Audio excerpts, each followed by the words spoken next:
अज्ञानतिमिरान्धस्य ज्ञानाञ्जनशलाकया तस्मै श्रीगुरवे नमः।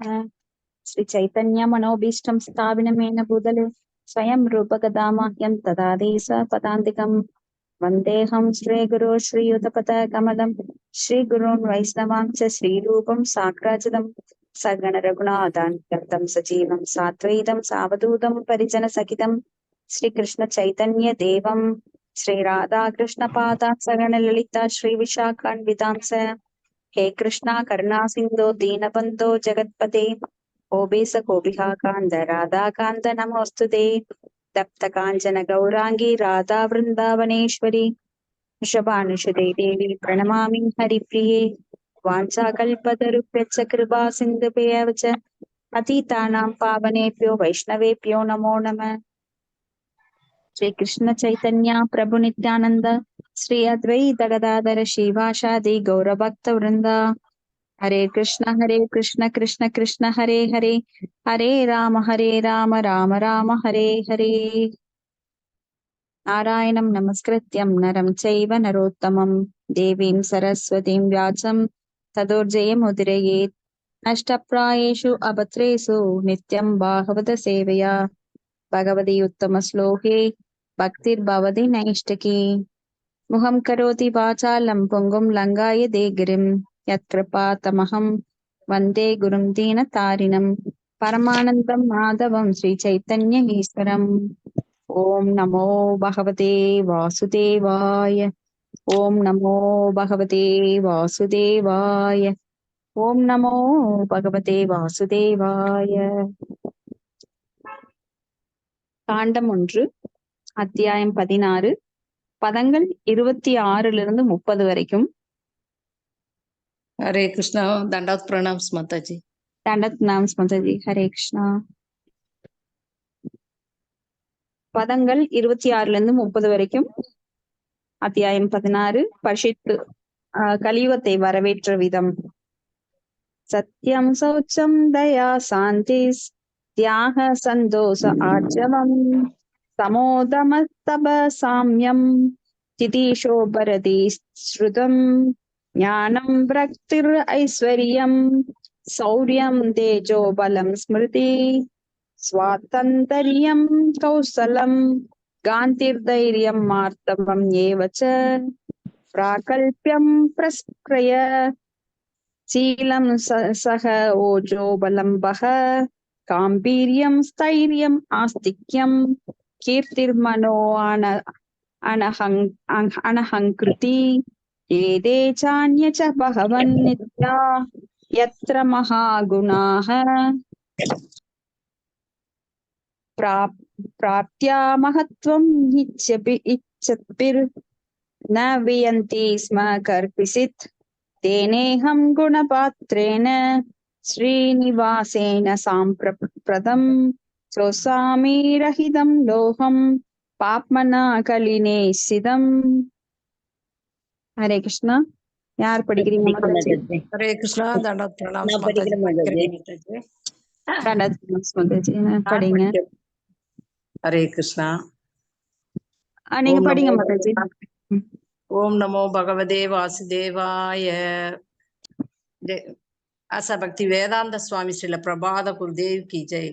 அவருக்குள் பின்வரும் இயல்புகள் குடிகொண்டுள்ளன: உண்மை, தூய்மை, இரக்கம், கோபத்தை கட்டுப்படுத்தும் சக்தி, சுயதிருப்தி, நேர்மை, மனக்கட்டுப்பாடு, புலனுறுப்புகளின் கட்டுப்பாடு, கடமை உணர்ச்சி, சமத்துவம், பொறுமை, ஒரே சீரான மனநிலை, நம்பிக்கை, ஞானம், புலனின்பத் துறவு, தலைமை வகிக்கும் திறமை, வீரம், வசியம், அனைத்தையும் சாத்தியமாக்கும் சக்தி, சரியான கடமையை நிறைவேற்றல், பூர்ண சுதந்திரம், திறமை, எல்லா அளவுகளிலும் முழுமை, அமைதி, இளகிய மனம், புத்தி சாதுரியம், மரியாதை, பெருந்தன்மை, உறுதி, எல்லா அறிவிலும் பூர்ணத்துவம், நன்கு நிறைவேற்றும் திறமை, எல்லா புலனின்ப பொருட்களையும் பெற்றிருத்தல், மகிழ்ச்சி, அசைக்க முடியாத தன்மை, விசுவாசம், புகழ், வழிபடும் தன்மை, அகம்பாவம் இல்லா நிலை, இருத்தல், பரமபுருஷராக நித்தியத்தன்மை மற்றும் பல்வேறு உன்னத குணங்கள், இவை அனைத்தும் அவரிடமிருந்து ஒருபோதும் பிரிக்க முடியாதபடி அவரிடம் நித்தியமாக உள்ளவையாகும்.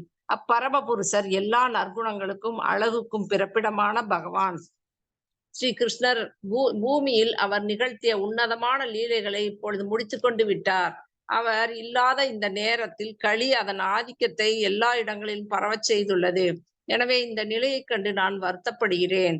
பொருளுரை: பூமியை தூள் தூளாக தகர்த்த பின் அதில் உள்ள அணுக்களை எண்ணுவதும் சாத்தியமாக கூடியதாக இருக்கக்கூடும். ஆனால் ஆழங்காண முடியாத பகவானின் உன்னதமான குணங்களை மதிப்பிடுதல் சாத்தியமில்லை. அனந்த தேவர் அவரது எண்ணற்ற வாய்களால் எண்ணற்ற ஆண்டுகளாக பரமபுருஷரின் திவ்யமான குணங்களை கணக்கிட முயன்றும் அது அவருக்கு சாத்தியமாகவில்லை என்று கூறப்படுகிறது. ஒரு மனிதன் தன்னால் இயன்ற அளவிற்கு பகவானின் குணங்களை அறிந்து அவரது மதிப்பை உணர்ந்து கொள்ள வேண்டும் என்பதற்காகவே மேற்குறிப்பிட்ட பகவானுடைய குணங்களின் ஒரு தொகுப்பு அளிக்கப்பட்டுள்ளது. அப்படி பார்த்தாலும் மேற்கண்ட குணங்களை இன்னும் பல உட்பிரிவுகளாக பிரிக்க முடியும். ஸ்ரீல ஜீவ கோஸ்வாமியின் கருத்துப்படி 3வது குணமான இரக்கத்தை சரணடைந்த ஆத்மாக்களுக்கு பாதுகாப்பு மற்றும் பக்தர்களுக்கு நல்லாசிகள் என 2 உட்பிரிவுகளாக பிரிக்கலாம். ஒவ்வொரு ஆத்மாவும் தன்னிடம் மட்டுமே சரணடைய வேண்டும் என்று தான் விரும்புவதாக பகவத்கீதையில் பகவான் கூறுகிறார். மேலும் அப்படி செய்பவர்களை எல்லா பாவ விளைவுகளிலிருந்தும் பாதுகாப்பதாகவும் அவர் உறுதியளிக்கிறார். சரணடையாத ஆத்மாக்கள் பகவானின் பக்தர்கள் அல்ல என்பதால் அனைவருக்கும் அப்பாதுகாப்பு உண்டென்று இங்கு குறிப்பிடப்படவில்லை. பக்தர்களுக்கு பகவான் எல்லா நல்லாசிகளையும் வழங்குகிறார். மேலும் பகவானின் உன்னதமான அன்பு தொண்டில் உண்மையாக ஈடுபட்டுள்ள தூய பக்தர்களிடம் அவர் விசேஷ கவனம் செலுத்துகிறார். அத்தகைய தூய பக்தர்கள் பகவானை அடையும் வழியில் அவர்களது கடமைகளை நன்கு நிறைவேற்றுவதற்கான வழிமுறைகளை பகவான் அவர்களுக்கு கொடுத்து உதவுகிறார். சூரியன் அதன் கதிர்களை அனைவர் மீதும் சமமாக வீசுவதைப் போலவே சமத்துவம், அதாவது 10 என்ற குணத்தினால் பகவான் அனைவரிடமும் சமமாக அன்பு கொண்டுள்ளார். இருப்பினும் சூரிய கதிர்களை பயன்படுத்திக் கொள்ள இயலாதவர்கள் பலர் உள்ளனர். இதைப் போலவே பகவானிடம் சரணடைவதானது அவரது முழு பாதுகாப்பையும் பெறுவதற்குரிய உத்தரவாதத்தை அளிக்கிறது. ஆனால் துரதிர்ஷ்டசாலிகள் இத்திட்டத்தை ஏற்பதில்லை என்பதால் அவர்கள் எல்லா பௌதீக துன்பங்களுக்கும் ஆளாகின்றனர். எனவே பகவான் அனைவரது நலனிலும் சமமான அக்கறை கொண்டுள்ளார் என்ற போதிலும் துரதிர்ஷ்டசாலிகள் தீய சகவாசத்தின் காரணத்தால் பகவானின் உபதேசங்களை முழுமையாக ஏற்றுக்கொள்ள இயலாதவர்களாக உள்ளனர். இதற்காக பகவான் மீது ஒருபோதும் குற்றம் சுமத்தக்கூடாது. பக்தர்களின் நலனில் மட்டும் அக்கறை கொண்டவர் என்று அவர் அழைக்கப்படுகிறார். அவரது பக்தர்களிடம் பாரபட்சம் கொண்டவர் போல் அவர் காணப்படுகிறார். ஆனால் உண்மையில் பகவான் சமமான அன்பை ஏற்றுக்கொள்வதும் விளக்குவதும் ஜீவராசியின் கையில் உள்ளது. பகவான் ஒருபோதும் வார்த்தை தவறுவதில்லை. ஒரு முறை அவர் வாக்களித்து விட்டால் எந்த சூழ்நிலையினாலும் அதை நிறைவேற்றியே தீருவார். பகவானால் அல்லது அவரது உண்மையான பிரதிநிதியாகிய ஆன்மீக குருவினால் தன்னிடம் ஒப்படைக்கப்பட்ட கடமையை நிறைவேற்றுவதில் உறுதியாக இருப்பது தூய பக்தரின் கடமையாகும். மற்றவை எல்லாம் பகவானாலேயே நடத்தப்படுகின்றன. பகவானுக்குள்ள கடமையும் ஒப்பற்றதாகும். பகவானுடைய எல்லா செயல்களும் அவரது வெவ்வேறு சக்திகளால் நடத்தப்படுவதால் அவருக்கென ஏற்றுக்கொள்கிறார். அவர் சிறு வயதில் இருந்த பொழுது ஒரு இடைச்சிறுவனின் பாகத்தை மேற்கொண்டார். நந்த மகாராஜாவின் மகன் என்ற முறையில் அவரது கடமைகளை அவர் நன்கு நிறைவேற்றினார். அதை போலவே மகாராஜன் வசுதேவரின் மகன் என்ற முறையில் சத்திரியன் பாகத்தை ஏற்றிருந்த அவர் ஒரு சத்திரியருக்குரிய எல்லா திறமைகளையும் வெளிப்படுத்தினார். சத்திரிய அரசர் ஒருவர் சண்டை செய்வதன் மூலமாகவோ அல்லது கடத்தி செல்வதன் மூலமாகவோ தான் ஒரு மனைவியை அடைய வேண்டி இருந்தது. ஒரு சத்திரியருக்கு இத்தகைய நடத்தை போற்றத்தக்கதாகும். ஏனெனில் தன்னை மணக்கப் போகும் ஒரு சத்திரியன் மகளுக்கு தனது வீர பராக்கிரமத்தை ஒரு சத்திரியர் காட்ட வேண்டும். பரமபுருஷராகிய ஸ்ரீ ராமரும் கூட அவரது திருமணத்தின் போது இத்தகைய வீரத்தை வெளிப்படுத்தி காட்டினார். கரதனூர் எனப்படும் மிகவும் உறுதியான வில்லை அவர் உடைத்து எல்லா செல்வங்களுக்கும் தாயான சீதாதேவியின் கரம் பற்றினார். திருமண விழாக்களின் போது சத்திரிய வீரம் காட்டப்படுகிறது. இத்தகைய சண்டையில் எந்த தவறும் இல்லை. பகவான் ஸ்ரீ கிருஷ்ணர் இத்தகைய கடமைகளை முழுமையாக நிறைவேற்றினார். ஏனெனில் அவருக்கு 16,000க்கும் அதிகமான மனைவிகள் இருந்த போதிலும் ஒவ்வொரு முறையும் அவர் வீரமுள்ள சத்திரியரை போல் சண்டை செய்து ஒரு மனைவியை அடைந்தார். 16,000 மனைவிகளை அடைய 16,000 தடவைகள் சண்டை செய்வது நிச்சயமாக பரமபுருஷ பகவானுக்கு மட்டுமே சாத்தியமாகும். இதை போலவேதான் அவரது ஒவ்வொரு உன்னதமான திருவிளையாடல்களின் போதும் அவரது கடமையை முழுமையாக அவர் வெளிப்படுத்தினார். 15வது குணமான அறிவை 5 உட்பிரிவுகளாக அவை புத்த, நன்றி அறிதல், இடம், பொருள், இடம், பொருள், காலம் இவற்றில் சூழ்நிலைக்கேற்ப விஷயத்தை புரிந்து கொள்ளும் சக்தி, அனைத்தை பற்றியும் பூரண அறிவு கொண்டிருத்தல் மற்றும் ஆத்ம அறிவு. முட்டாள்கள் மட்டுமே நன்மை செய்பவர்களிடம் நன்றி கெட்டவர்களாக இருப்பார்கள். ஆனால் பகவான் பூரணமானவர் என்பதால் அவருக்கு பிறருடைய உதவி தேவையில்லை. இருப்பினும் பக்தர்களின் தூய தொண்டினால் தாம் நன்மை அடைவதாக அவர் உணர்கிறார். பக்தர்களின் குழப்பமற்றதும் நிபந்தனையற்றதுமான இத்தகைய தொண்டினால் அவர்களிடம் பகவான் நன்றியுள்ளவராக இருக்கிறார். மேலும் பக்தனுக்கு பகவானின் சேவையை பெறுவதில் விருப்பம் இல்லை என்ற போதிலும் இச்சேவையின் மூலமாக அன்பு பரிமாற்றம் கொள்ள பகவான் முயல்கிறார். பகவானுக்கு செய்யும் உன்னதமான தொண்டே பக்தனுக்கு உன்னத நன்மையை அளிக்கக்கூடியதாகும். எனவே பக்தன் பகவானிடமிருந்து எதிர்பார்க்க வேண்டியது எதுவும் இல்லை. சர்வம் இதம் பிரக்ம எனும் வேத வாக்கியத்தின்படி பகவான் அவரது எங்கும் வியாபித்துள்ள பிரம்மஜோதியினால் அனைத்திற்கும் உள்ளும் புறமும் ஊடுருவி இருக்கிறார். இதனால் அவர் எல்லாம் அறிந்தவராகவும் இருக்கிறார். பகவானின் அழகை பொறுத்தவரை மற்றெல்லா ஜீவராசிகளில் இருந்தும் வேறுபடுத்தி காட்டும் சில விசேஷ அம்சங்களை அவர் பெற்றுள்ளார். அதற்கும் மேலாக பகவானின் படைப்பிலேயே பேரழகு கொண்ட ஸ்ரீமதி ராதாராணியின் மனதையும் கவரக்கூடிய மிகவும் கவர்ச்சி வாய்ந்த சில விசேஷமான அம்சங்கள் அவருக்கு உள்ளன. எனவேதான் அவர் மதனமோகனன் அல்லது மன்மதனின் மனதையும் கவரக்கூடியவர் என்று அழைக்கப்படுகிறார். பகவானின் மற்ற திவ்யமான குணங்களையும் ஆராய்ந்தறிந்து ஸ்ரீல ஜீவ கோஸ்வாமி ஸ்ரீ கிருஷ்ணதான் பூர்ணமான பரமபுருஷ பகவான் பரபிரம்மன் என்று உறுதி செய்கிறார். நினைத்தற்கரிய சக்திகளை அவர் கொண்டுள்ளதால் அவர் சர்வசக்தி படைத்தவராக உள்ளார். எனவே அவர் யோகேஸ்வரர் அல்லது எல்லா யோக சக்திகளுக்கும் எஜமானர் என்று அழைக்கப்படுகிறார். அவர் யோகேஸ்வரர் என்பதால் ஆன்மீகமான அவரது நித்திய ரூபம் நித்தியத்தன்மை, ஆனந்தம் மற்றும் அறிவு ஆகியவற்றை கொண்டுள்ளது. பக்தர் அல்லாதவர்களால் பகவானுடைய அறிவின் சுறுசுறுப்பான தன்மையை புரிந்து கொள்ள முடியாது. ஏனெனில் பகவானுடைய நித்தியமான அறிவை அடைவதில் அவர்கள் திருப்தி அடைகின்றனர். சிறந்த ஆத்மாக்கள் அனைவரும் அவருக்கு இணையான அறிவை பெற விரும்புகின்றனர். மற்ற எல்லா அறிவும் பூர்ணமற்றதும் எளிதில் வளையக்கூடியதும் மற்றும் அளவிடக்கூடியதும் ஆகும். பகவானின் அறிவோ என்றும் நிலையானதும் ஆழங்காண முடியாததும் ஆகும் என்பதையே இது குறிக்கிறது. துவாரகாவாசிகள் தினந்தோறும் பகவானை காணும் வாய்ப்பை பெற்றிருந்த போதிலும் மீண்டும் மீண்டும் அவரை காண வேண்டும் என்று அவர்களது ஆவல் என்றும் அதிகரிப்பதாகவே இருந்தது. பகவானே இறுதி நோக்கமாவார் என்ற அவரது மதிப்பை ஜீவராசிகளால் உணர்ந்து கொள்ள முடியும். ஆனால் அதற்கு சமமான நிலையை அவர்களால் அடைய முடியாது. ஜட உலகம் மகத்தத்துவத்திலிருந்து உற்பத்தியானதாகும். இந்த மகத்தத்துவமானது காரணக்கடலில் யோக நித்திரையில் உள்ள பகவானின் கனவை போன்ற ஒரு நிலையாகும். என்றாலும் சிருஷ்டி முழுவதுமே பகவானால் உண்மையாக படைக்கப்பட்டதைப் போலவே காணப்படுகிறது. பகவானின் கனவு போன்ற நிலைகளும் கூட உண்மையான தோற்றங்கள் தான் என்பதையே இது குறிக்கிறது. எனவே அவரால் அனைத்தையும் அவரது உன்னதமான கட்டுப்பாட்டின் கீழ் கொண்டு வர முடியும். இவ்வாறாக எப்பொழுதும் எல்லா இடங்களிலும் அவர் பரிபூர்ணமானவராகவே தோன்றுகிறார்.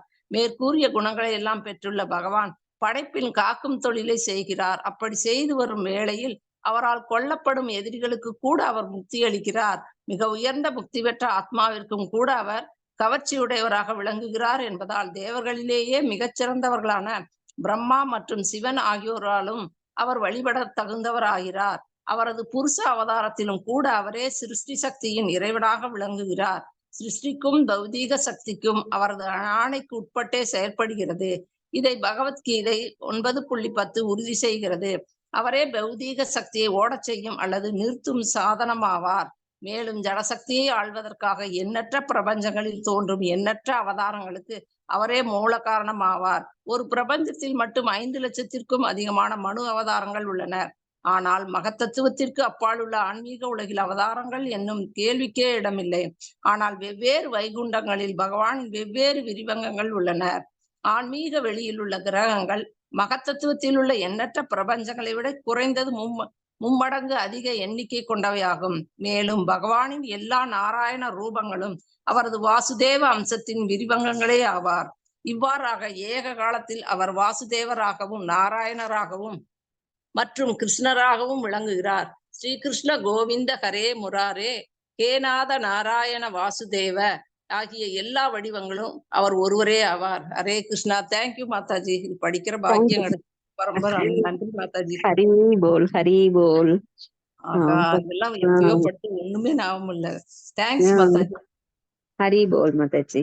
அப்போ பகவானை பற்றிய விஷயங்கள் எண்ணில் அடங்காதவை. அதுல ஒரு சின்ன சாம்பிள், எப்படி ஒரு அரிசி மூட்டையில நம்மளுக்கு வந்து ஒரு 4 அரிசி எடுத்து தருவாங்க, அது மாதிரி ஒரு சிறிய அளவுதான். ஆனா இதுவே வந்து உள் விரிவங்கங்கள். நாம ஆஹ் ஒரு பலூன் பாக்குறதுக்கு சின்னதா இருக்கும், ஆனா அது ஊதுனா எவ்வளவு பெருசு பண்ணலாம். அது போல நாம இப்ப பலூன்ல எல்லாம் மேல பறக்குறாங்க இல்லையா, அதை விட இன்னும் பெருசா பண்ணிட்டே இருக்கலாம். அவ்வளவு ஒரு அற்புதமானது ஹரே அந்த கிருஷ்ணா. விரிவங்கம் பகவான். ஹரே கிருஷ்ண மாதாஜி. நான் அங்கதான் வீட்டுக்கு வர்றேன், கொஞ்சம் வேலை இருக்குதுங்க, வேலை நடக்குது. சரிங்களா? ஓகேங்க ஓகேங்க. சரி. அப்போ இந்த பகவானை பற்றிய விஷயங்கள் எண்ணில் அடங்காதவை. அவரது சக்திகள் 64 நற்குணங்களை கொண்டவர். அந்த நற்குணங்களோட விரிவு அங்கங்கள் அப்படின்னு பார்த்தோம்னா அதுக்குள்ள உள் அங்கங்கள் இருக்கு, பல பிரிவுகள், உட்பிரிவுகள் இருக்கு. அந்த எக்ஸ்டென்ஷன் எல்லாம் நம்ம படிச்சுட்டே இருந்தோம் அப்படின்னா 1000 நாக்குகள் கொண்ட அனந்த சேஷனால இன்னும் அவரது பெருமைகளை விவரிக்க முடியலையா. அவ்வளவு அற்புதமான திறன்களை கொண்டவர், அற்புதமான நற்குணங்களை கொண்டவர். அப்ப பக்தர்கள் வந்து பகவானுக்கு ஒப்பானவர்கள். குணத்தால், அளவால் வேறு. எப்படி ஒரு கடலோட நீர்த்துளி ஒரு துளி ஒரு துளியும் அதே உப்பு கரிக்கும், ஆனா கடல் ஃபுல்லா எடுத்து குடிச்சீங்கனாலும் அதே உப்பு கரிப்பு தான் இருக்கும். அது போல பகவானோட குணங்களை தூய பக்தர்கள் கொண்டிருப்பதால் பகவானும் அவங்களும் சமமா இருக்கிறாங்க. அப்ப அந்த நற்குணங்கள் எல்லாம், இப்படிப்பட்ட நற்குணங்கள் எல்லாம் அவங்களுக்கு இயற்கையாகவே அமைந்து விடுகின்றது. யஸ்யாதிர் பக்தி பகவதி அகிஞ்சன சர்வைர் குணை சத்திர சமாசதே சீரா ஹராவ் அபக்தஸ்ய குதோ மகத்குணா மனோரதேனா சதி தாவதோ பகி அப்படின்னு சொல்லி தேவர்களோட நற்குணங்கள் அனைத்தும் பக்தர்களுக்கு தானாக வந்து விடுகின்றது. இப்ப பகவானோட ஒரு மனிதன் தன்னால் இயன்ற அளவுக்கு பகவானின் குணங்களை அறிந்து அவரது மதிப்பை உணர்ந்து கொள்ள வேண்டும் அப்படிங்கறதுக்காகவே பகவானுடைய குணங்களின் ஒரு தொகுப்பு இங்க கொடுக்கப்பட்டிருக்கு. நேற்றுதான் நாம பார்த்தோம், பகவானை பத்தி புரிந்து கொண்டால் மட்டுமே பகவான்கிட்ட பக்தி செலுத்த முடியும். பகவானை புரிஞ்சுக்க முற்படாதவர்கள் குருடர்களாக, இங்கு கண் இருந்தும் பார்வை இருந்தும் குருடர்களாக திரிந்து கொண்டிருக்கின்றோம். இப்ப இங்க ஜீவ கோஸ்வாமி சொல்றாரு, 3வது குணமான இரக்கத்துல சரணடைந்த ஆத்மாக்களுக்கு பாதுகாப்பு மற்றும் பக்தர்களுக்கு நல்லாசி என 2 உட்பிரிவா அதை பிரிக்கிறார். அப்ப சரணடைந்த ஆத்மாக்களுக்கு பாதுகாப்பு அப்படின்னாலே நம்மளுக்கு பகவத்கீதையில எந்த ஸ்லோகம் ஞாபகம் வரும்? யாராவது சொல்லுங்க. ஹரே கிருஷ்ணா. சர்வதர்மான் பரிச்சயத்தை மாதாஜி. எஸ் மாதாஜி. 18.6 சர்வதர்மான் பரித்யஜ்ய மாம் ஏகம் சரணம் விரஜ அகம் துவாம் சர்வ பாபேப்யோ மோஷயிஷாமி மா சூஷக. பகவத்கீதையின் சாரம்சம் என்ன அப்படின்னு கேட்டா இந்த ஸ்லோகத்தை நம்ம முதல்ல சொல்லணும். அதுக்கப்புறம் மன்மனா பவத் பக்த மத்யாசி மாம் நமஸ்குரு மாம் ஏவேசிசி சத்யம் தே பிரஜானே பிரியோசிமே அப்படின்றது 2வது ஸ்லோகம். பகவத்கீதையோட சாரம்னு கேட்டாலே இந்த ஸ்லோகங்களை நாம் சொல்லணும். அப்போ பகவான் தன்னை சரணடைந்தவர்களுக்கு எல்லா பாவ விளைவுகளையும் அளிக்கின்றார், பாதுகாப்பும் கொடுக்கின்றார். அவர் சொல்றாரு, என்னை சரணடை, நீ இதுவரைக்கும் என்ன செஞ்சியோ, நான் ரொம்ப லேட்டா பக்திக்கு வந்துட்டேன், பல பாவங்கள் செஞ்சிருக்கேன், இனி வந்து என்ன பண்றது, எனக்கோ வயசாச்சு அப்படின்னு நினைக்கிறவங்க எல்லாம் உடனே அந்த எண்ணத்தை தூக்கி போட்டுட்டு என்கிட்ட சரணடைங்கன்னு சொல்றாரு. என்ன செய்திருந்தாலும், எவ்வளவு பாவம் செஞ்சிருந்தாலும், புண்ணியம் செஞ்சுங்களா, அதெல்லாம் எனக்கு கொடுத்துரு, நான் உன்னை பாதுகாக்கின்றேன் அப்படிங்கிறார். இப்போ பகவான் வந்து எல்லாரையும் சமமாதான் பாக்குறார். சமோகம் சர்வபூதேசும் நமே துவேசியோ அஸ்தின பிரியக ஏ பஜந்தி துமாம் பக்தியா மை தேதேஷு சாப்பியகம் அப்படின்றார். எல்லோரையும் நான் சமமாக காண்கின்றேன், ஆனாலும் ஏ பஜந்தி துமாம் பக்தியா, என்னிடம் பக்தி தொண்டு செய்பவர்களுக்கு நான் மிகவும் கருணையுடன் நடந்து கொள்கின்றேன். அவங்க பாவ விளைவுகளை எல்லாம் அழித்து அவங்க விதியவே மாத்திடுறாங்க. என்னோட விதி ஒன்னும் செய்ய முடியாது அப்படின்னு நாம பேச்சுவாக்குல பேசுவோம். ஆனா இந்த விதியையும் பகவானால மாற்ற முடியும். ஒரு பக்தனுக்கு தலைக்கு வர்றது தலைப்பாகையோட போயிடும். எப்படி அர்ஜுனன் வந்து போர்க்களத்துல கர்ணனால் கொல்லப்பட அவர் வந்து பெரிய ஒரு அஸ்திரத்தை எய்துகிறார். அப்ப பகவான் சடனா என்ன பண்றாரு, அந்த தேரை வந்து குழிக்குள்ள விட்டுறாரு. ஒரு அடி குழிக்குள்ள விட்ட உடனே அந்த தலைக்கு வர வேண்டிய அந்த அம்பானது தலைப்பாகையை கொண்டுட்டு போயிருது. அப்ப அர்ஜுனன் அங்க காப்பாற்றப்படுகிறார் பகவானால். அதே போலத்தான் பக்தர்கள் பகவானால் என்றும் காக்கப்படுகிறார்கள். அவங்களுக்கு அந்த விதியெல்லாம் வேலை செய்யாது. விதி யாருக்கு? தலை விதி யாருக்கு? அந்த கர்மாவோட பலன் யாருக்கு வரும்? பக்தர் அல்லாதவர்களுக்கு. ஆனா பக்தர்களுக்கு கர்ம பலன் வேலை செய்யறது இல்ல. அதே சமயம் பக்தர்களாக இருந்துட்டு தவறும் போது பகவான் அவங்களுக்கு தண்டனையும் கொடுப்பார். அது வந்து அம்மா அடிக்கிற மாதிரி, தவறு செய்யும் பிள்ளையே அம்மா அடிக்கிற மாதிரி அவரோட சொந்த கண்ட்ரோல்ல நாம இருக்கிறோம். அந்தரங்க சக்திக்குள்ள நாம வந்துடுறோம். அதனால புறசக்தியின் கட்டுப்பாட்டுல நம்ம கிடையாது. மாயா சக்தி நம்மளை பீடிக்க முடியாது. அப்ப பகவானோட கண்ட்ரோல்ல இருந்தா கூட நாம சில சமயங்கள் முக்குணங்களுக்கு உட்பட்டு நாம் சில தவறுகளை செய்யும் போது அப்ப பகவானாலேயே தண்டிக்கப்படுகின்றோம். அப்ப பக்தர்களுக்கும் கூட சில சமயம் கஷ்டங்கள் வர்றதுண்டு. ஆனா அது பகவானால கொடுக்கப்படுது, மாய சக்தியினால கிடையாது. அப்போ சில பிரபுபாதர் போன்ற தூய பக்தர்கள் எல்லாமே கஷ்டப்படுறாங்களே, அவங்களுக்கு எல்லாம் கர்மாவா இல்ல பகவான் கொடுக்குறாரா அப்படின்னா பகவான் தான் கொடுக்குறாரு. ஏன்னா எந்த ஒரு பக்தனும் இங்க வந்து பகவானோட அந்தரங்க சேவகர்களாக இருந்தாலும் இங்க வந்து சுகமா இருந்து பெரிய பங்களால இருந்து பெரிய கார்ல எல்லாம் போய் பிரச்சாரம் பண்ணி மக்களை வந்து நான் பக்தி கொண்டு வருவேன். சட்கோ சுவாமிகள் ஏன்னா அவங்க பகவானுக்காக எல்லாவற்றையும் துறக்கிறார்கள். அவங்க உடல் தளத்துல கிடையாது, ஆன்ம தளத்துல இருக்கிறதுனால அவங்க எதையுமே எதிர்பார்க்கறது இல்ல. நான் சொச்சதி நான் காங்ஷதி. அப்ப அவங்க அவங்க வந்து எங்களுக்கு எல்லா சுகங்களையும் அனுபவிக்கணும், அதே சமயம் பகவானுக்கும் நாங்க ஃபேவரா இருக்கணும் அப்படின்னு இங்க முடியாது. ஏன்னா பக்தர்கள் பகவானுக்காக உடல் தளத்துல இருந்து அவங்க எதையும் செய்யறது கிடையாது. பகவானுக்காக ஆன்ம தளத்துல இருந்து எல்லாவற்றையும் அவர்கள் எல்லா கஷ்டங்களையும் அவங்க ஏத்துக்கிறாங்க. நான் ஏன் இந்த கஷ்டத்தை ஏத்துக்கணும் அப்படின்னு எல்லாம் அவங்க கேள்வி கேட்கறது கிடையாது. ஏன்னா பகவானுக்காக அவர்கள் எல்லாவற்றையும் தியாகம் செய்யறாங்க. ஆனா நம்ம இங்க கொஞ்சம் பக்தி பண்ணிட்டாலும் நம்மளுக்கு எந்த கஷ்டம் வரக்கூடாதுன்னு நாம நினைக்கிறோம்.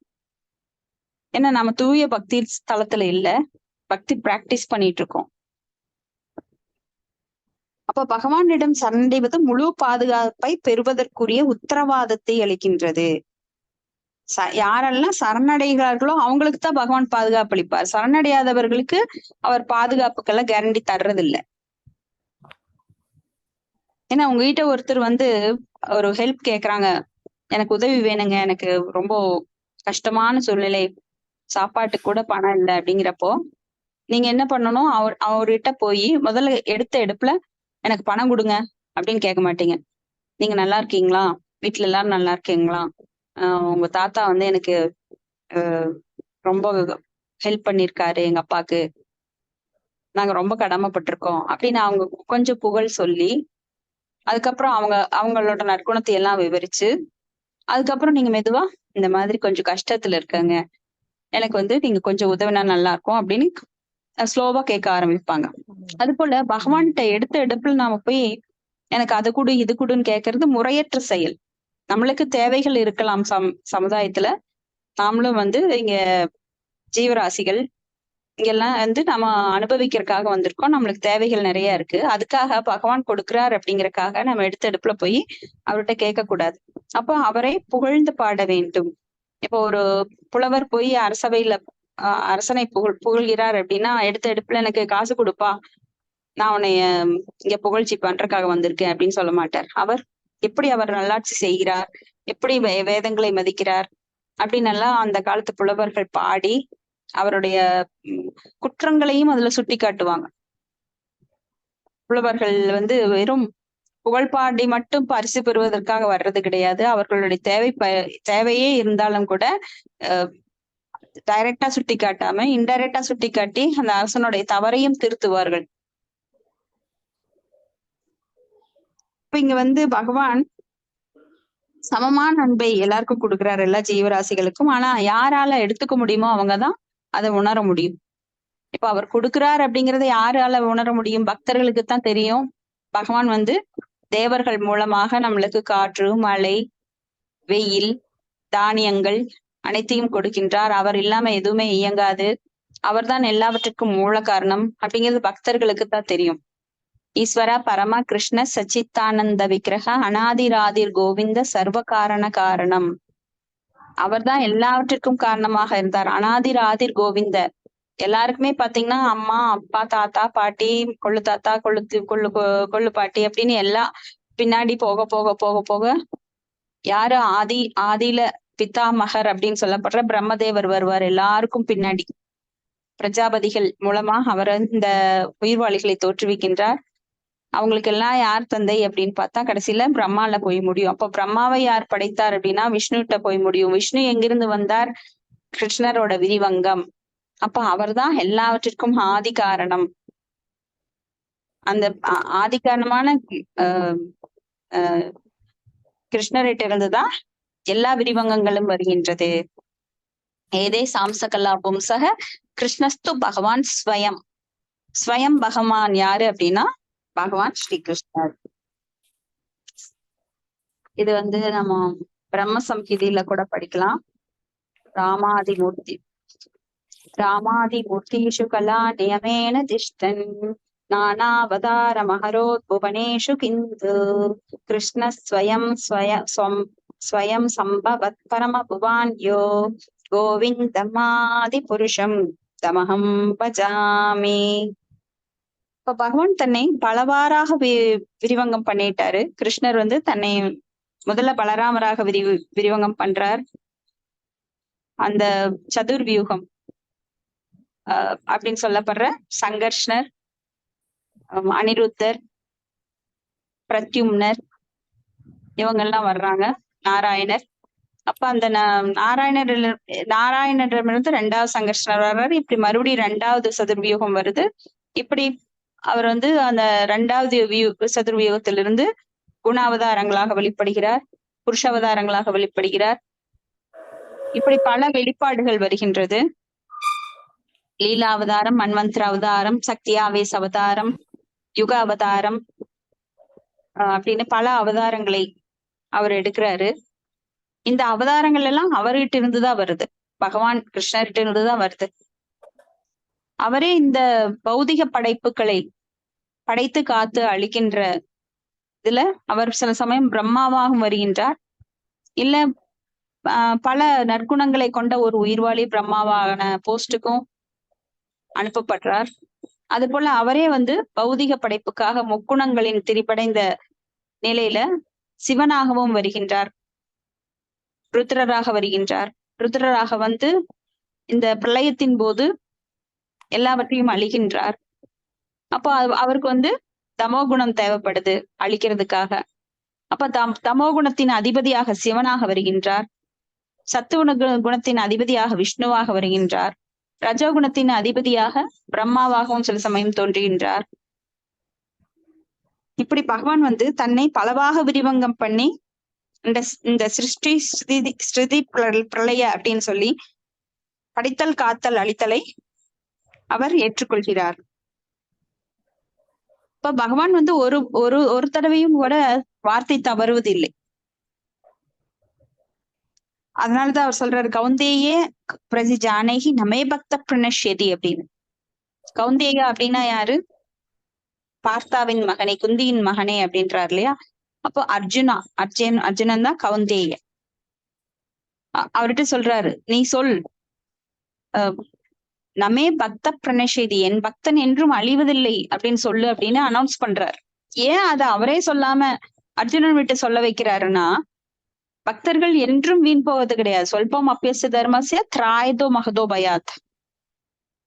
சொல்பம் ஒரு சிறு பக்தி தொண்டு பண்ணினாலும் கடவுள் நன்றி மறப்பது கிடையாது. இது ரொம்ப ஒரு வித்தியாசமான சொல். நன்றி மறக்கிறதுங்கிறது யாரு சொல்லணும்? நாம சொல்லணும். ஏன்னா பல கோடி ஜென்மங்களாக பகவான்கிட்ட இருந்து நாம எல்லாத்தையும் அவர்கிட்ட இருந்து வாங்கிறோம். ஒன்வே வாங்கறது மட்டும்தான், திருப்பி கொடுக்கறது கிடையாது. ஆனா பக்தி தொண்டு செய்யும் போதுதான் நாம அது கொஞ்சம் ஓரளவுக்கு உணர்ந்து பகவானுக்கு நாம் சேவை செய்ய வேண்டும் என்கின்ற அந்த உள் உணர்வானது வெளிப்படுகின்றது. எல்லார்கிட்டையும் எல்லார்கிட்டையும் உறங்கின நிலையில இருக்கு அந்த பிரேமை. நித்திய சித்த கிருஷ்ண பிரேம சத்திய கஹோகயா சிரவணாதி சுத்த சித்த அப்படின்னு நம்ம சைத்தன்ய சரிதாமிரத்துல பாக்குறோம். அப்ப அந்த அந்த நித்தியமான பிரேமை உள்ள உறங்கின நிலையில இருக்கு. அதை நாம எழுப்ப வேண்டும். அது யார் இப்ப நம்மளுக்கு அந்த உறங்கும் நிலையில் கனவு காணும் நிலையை தட்டி எழுப்புறா அப்படின்னா தூய பக்தர்கள். பகவானால் அனுப்பப்பட்ட அந்த தூய பக்தர்கள், குருமார்கள் நம்மள அந்த உள்ள இருக்கிற அந்த பிரேமையை எல்லா உயிர்வாழிகிட்டையும் இருக்கு. கிருஷ்ண பிரேமை யாருகிட்ட இல்லாம கிடையாது. ஆனா அது உறங்கின நிலையில இருக்கு, அதனால அது வெளிப்படல. அப்ப அந்த பிரேமியை யார் எழுப்புறாங்கன்னா குருமார்கள் நம்மள அந்த கனவு நிலையிலிருந்து எழுப்புறாங்க. அப்ப நம்மளுக்கு அந்த விழிப்புணர்வு வரும்போது நாம தான் பகவானுக்கு கடன்பட்டவர்கள். ஆனா பகவான் இங்க என்ன சொல்றார்? நான் நன்றி கடன் பட்டிருக்கேங்கிறார். அப்ப எவ்வளவு ஒரு அந்த ஐஸ்வர்யம் வெளிப்படுத பாருங்க. பகவான் இருக்கிற ஐஸ்வர்யம் என்ன? அழகு, தூய்மை, புகழ், வாய்மை, துறவு, அதுல அந்த வீரம், அதுல இந்த துறவு அப்படிங்கிற மனப்பான்மை வெளிப்படுது. நான் தான் எல்லாம், நான் தான் படைச்சேன், நான் தான் பெரியவன், நான் எனது அப்படிங்கிறதெல்லாம் பகவான்கிட்ட கிடையாது. அந்த துறவு நிலை வெளிப்படுது. அப்ப அவர் நான் நன்றியுடையவனாக இருக்கிறேன் அப்படிங்கிறார். இது எவ்வளவு பெரிய வார்த்தை. நாம தான் நன்றியுடையவர்களாக இருக்கணும். ஏன்னா பல கோடி ஜென்மமா பகவான்கிட்ட இருந்து எல்லாம் வாங்கி வாங்கி நம்மளுக்கு என்ன இருக்கிறதுக்கு இருப்பிடம், நம்மளுடைய மனசுல நினைக்கிற ஆசைகளை நிறைவேற்றுவதற்காக பரமாத்மாவாக உள்ளிருந்து நம்மளுக்கு வழிகாட்டுறாரு. ததாமி புக்தி யோகம் தம் ஏனமா உபயாந்திதே அப்படின்னு அந்த புத்தியை நம்மளுக்கு தர்றாரு. அந்த ஞாபக மறதியும் தர்றாரு. சர்வசிய சாகம் ஸ்ருதி சன்னிவிஷ்டோ மத்தக ஸ்மிருதி ஞானம் அபோகனம் சேனு. அப்ப ஞாபக மறதியும் தருகிறார், ஞாபகத்தையும் தருகிறார். அந்த ஞாபக மறதி எதுக்காகன்னா நாம பழச மறக்கறதுக்காக.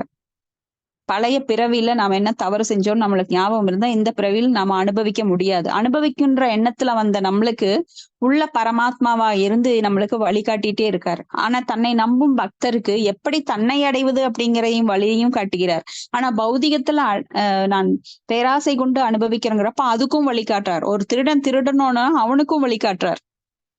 இப்ப நம்மளாம் பேசுவோம், ஒரு கோயில்ல திருட்டு போகுது, சிலை வச்சு இங்க வழிபாடு பண்றாங்க, இதெல்லாம் என்ன சாமி, இந்த சாமிகிட்டயே அவன் திருடிட்டு போறான் அப்படிங்கிறாங்க. ஏன்னா ஒவ்வொருத்தருக்கும் எண்ணங்கள் வேறுபாடா இருந்தாலும் பகவான் உள்ளிருந்து உனக்கு ஆசை இதுதானே, நான் உனக்கு வழிகாட்டுறேன். ஆனா நீ நல்ல எண்ணங்களை கொண்டிருந்தால், நல்ல உணர்வு கொண்டிருந்தால் அதற்குரிய பலனை அனுபவிப்பாய். ஆனா கெட்ட உணர்வு கொண்டவனுக்கு அதற்குரிய பலனை திருப்பி அவரே இயற்கையின் சட்டத்தின் மூலமா கொடுக்கிறார். அப்ப திருடன் தண்டனை அனுபவித்தே ஆக வேண்டும். அவன் என்னைக்கு இருந்தாலும் அந்த அரசாங்க சட்டத்தினால் தண்டிக்கப்படாவிட்டாலும் கூட நிறைய திருடர்கள், இப்ப சோப்பு திருடுறவன் தான் ஜெயிலுக்குள்ள இருக்கான். ஆனா நிறைய அரசியல்வாதிகள் கோடானு கோடி பணத்தை திருடிட்டு நல்லா இருக்காங்க. பாக்குறதுக்கு நல்லா இருக்கிற மாதிரி தெரிந்தாலும் அவர்கள் இங்க இந்த உலகத்துல அவங்க தண்டனை அனுபவிக்கவில்லைனாலும் மரணத்திற்கு பின்னர் அவர்கள் சூட்சும உடல் மூலமாக மரணத்திற்கு பிறகு நரகத்திற்கு கொண்டு போய் அங்க பல தண்டனைகளை அனுபவிச்சு அப்புறம் மறுபடியும் பிறவி எடுப்பாங்க. சோ என்னைக்கும் அவங்களுக்கு தண்டனைகள் காத்து கொண்டிருக்கிறது. அப்ப நாமெல்லாம் நினைக்கலாம் கெட்டவங்க எல்லாம் நல்லா வாழ்றாங்க, நல்லவங்க எல்லாம் ரொம்ப கஷ்டப்படுறாங்க அப்படின்னா அது உடல் ரீதி, வெளிப்புற ரீதியானது. ஏன்னா ஆனந்தம் என்பது மனதில் நம்மளோட ஆத்மாவில இருக்கு. ஆத்மா ஆனந்தத்தை அனுபவிப்பவங்க நிறைய பேர் இருக்கிறாங்க. வெளிப்புற இதெல்லாம் யாரும் பாக்குறதுக்கு இல்லை. குஷேலர் நீங்க பாத்தீங்கன்னா அவர் பகவானுடைய நெருங்கிய நண்பர். ஆனா அவர் என்னைக்குமே செல்வம் வேண்டும் என ஆசைப்பட்டதே கிடையாது. மனைவியோட தூண்டுதல்னால அவர் பகவான் கிருஷ்ணர்கிட்ட போய் பார்க்க போனார். அதுவும் பொருள் வேணும் அப்படின்னு கேட்க போகல. ஏன்னா அந்த பௌதிக சுகங்களை அவர் விரும்பினதே கிடையாது. அப்ப தூய பக்தர்கள் என்றும் பௌதிக சுகங்களை விரும்புவது கிடையாது. அவங்க என்னைக்குமே ஏழ்மையான நிலையில இருப்பாங்க. ரொம்ப ரேரா சில பக்தர்கள் மிக உயர்ந்த நிலையில செல்வாக்காக பௌதிக செல்வத்தோட இருப்பாங்க. ஆனா அவங்க அந்த செல்வத்தினால் மயங்கினவங்க கிடையாது. இந்த செல்வம் என்னுடையதல்ல, பகவான் எனக்கு தற்காலிகமாக, நிரந்தரமா கிடையாது, தற்காலிகமாக கொடுத்தது, எல்லாம் பகவானுடையது. ஈசாவாசியம் இதம் சர்வம் எத்கிஞ்சிய ஜெகத்யாம் ஜெகத்துன்னு எல்லாம் ஈசாவாசி கொள்கைப்படி அவங்க வாழ்ந்து எல்லாம் பகவானுக்கு அர்ப்பணித்து தன்னுடையது என எண்ணாமல் தான் இருக்கும் வரை அதை வந்து அனுபவிக்க கொடுத்திருக்கார். இது என்னும் எதுக்கும் எனக்கு சொந்தம் கிடையாது. எப்படி தாமரை இலை மேல் நீர் ஒட்டாதோ அது மாதிரி வாழ்ந்துட்டு போயிருவாங்க. இங்க மறுபடியும் என்ன சொல்லப்படுறதுன்னு அப்படின்னா, பகவானுடைய எல்லா செயல்களும் வெவ்வேறு சக்திகளால் நடத்தப்படுவதால் அவருக்கென ஏற்றுக்கொள்கிறார். அவர் சிறு வயதில் இருந்த போது ஒரு இடைச்சிறுவனோட பாகத்தை எடுத்துக்கிறார். அவர் வந்து அந்தரங்க சக்தியினால அவர் எப்பவுமே இருக்கார்.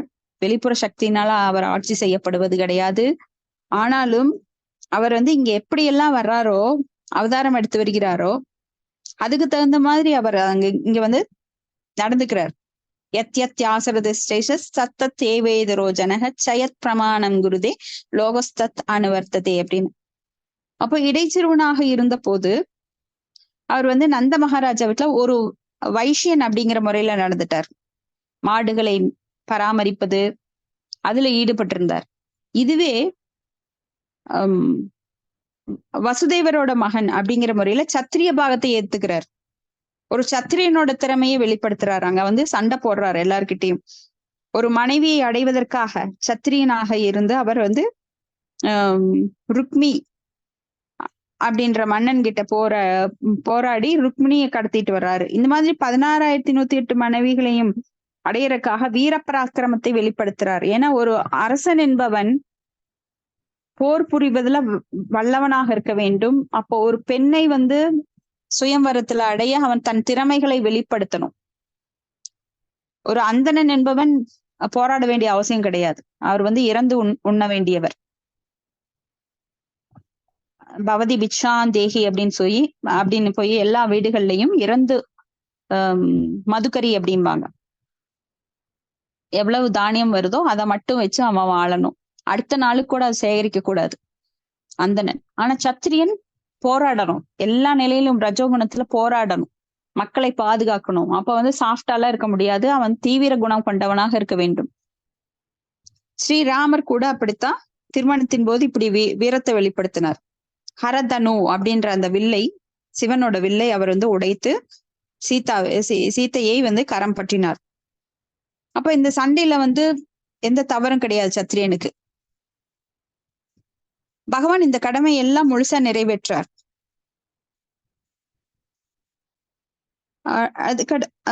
அப்போ 15வது குணம் 5 உட்பிரிவுகளாக அதை பிரிக்கிறாங்க. புத்தன், நன்றி எறிதல், இடம், பொருள், காலம், இதன் சூழ்நிலைகளுக்கேற்ப விஷயத்தை புரிந்து கொள்ளும் சக்தி. அப்போ இந்த நாலேஜ் அப்படிங்கிறது ஒருத்தர் ஒண்ணு சொன்னா அதைவே வந்து 100% எந்த இடத்திற்கு இடம், காலம், சூழல் எல்லாம் ஏவல் பொருள் அறிந்து அதை பயன்படுத்தணும். இப்போ ஒரு மாடு ஓடி வந்து உங்க வீட்டுல ஒளிஞ்சிருச்சு, அது பின்னாண்ட ஒருத்தன் வெட்டுறக்காக ஓடி வர்றான். அப்போ உண்மையே பேசு அப்படின்னு சொல்றாங்க. அந்த இடத்துல மாடு வெட்டுறவன் வந்து உங்ககிட்ட இந்த மாடு எங்காவது இந்த பக்கம் பாத்தீங்களா அப்படின்னா, எங்க வீட்டுக்குள்ள ஒளிஞ்சிருக்கு வந்து புடிச்சிட்டு போன்னு சொன்னீங்கன்னா அந்த இடத்துல உங்களுக்கு பெரும் பாவம் வரும். அப்போ பொய்மையும் சில சமயம் வாய்மையாகும், வாய்மையும் சில சமயம் பொய்மையாகும். நான் உண்மைத்தான் பேசுறேன் அப்படின்னு சொல்லிட்டு அபட்டமா சிலருக்கு வந்து பேச தெரியாம பலர் முன்னிலையில சிலர் அவமானப்படுத்துவாங்க. ஏய், நீ அன்னைக்கு எங்க வீட்டுல திருடிட்டு போனவன் தானே, நான் மோதிரத்தை வச்சிருந்தேன், ஆனா அவ இப்ப ரொம்ப நல்லவர், எல்லார்கிட்டையும் நல்லா பழகிட்டு இருக்காரு, உங்களுக்கும் நல்ல ஃப்ரெண்ட்ஷிப்போட இருக்கீங்க, ஆனா அவங்கள அவமானப்படுத்தணும் உண்மை சொல்றேன்னு சொல்லி நீங்க அது சொன்னீங்கன்னா அந்த இடத்துல அது பெரும் தவறு, உங்களுக்கு பாவம் வரும். ஏன்னா எப்பவுமே ஒரு திருடனா இருக்கிறது இல்ல, முக்குணத்தின் செயல்படுறான். எல்லாருமே தவறு செய்யும் இயல்புடையவர்கள். அதனால நீ தப்பு பண்ணிட்ட, நான் தப்பு பண்ணிட்டேன், நீ பைத்தியம், நான் பைத்தியம், எல்லாருமே இங்க பைத்தியங்கள் தான். ஏதோ ஒரு விதத்துல எல்லாருமே பைத்தியார் ஹாஸ்பிட்டல்ல அட்மிட் ஆயிருக்கோம். அதாவது இங்க பக்தர்கள் நாம வந்து நோய் இருப்பதை அறிந்து நாமெல்லாம் அட்மிட் ஆயிருக்கோம். பௌதிக நோய், நம்மளுக்கு முக்குணங்கள் நோய் இருக்கு, மாயையோட நோய் இருக்கு, கலியுகத்தோட நோய் இருக்கு, எல்லாம் இருக்குன்றதுனால நம்ம பக்தியில வந்து அட்மிட் ஆயிருக்கோம். சில பிரபுபாதரை நாம ஒரு டாக்டரா நினைச்சு அட்மிட் ஆயிருக்கோம். ஆனா வெளியில இருக்கிறவங்க இன்னும் நோய் இருக்கிறதே தெரியல உடம்புல.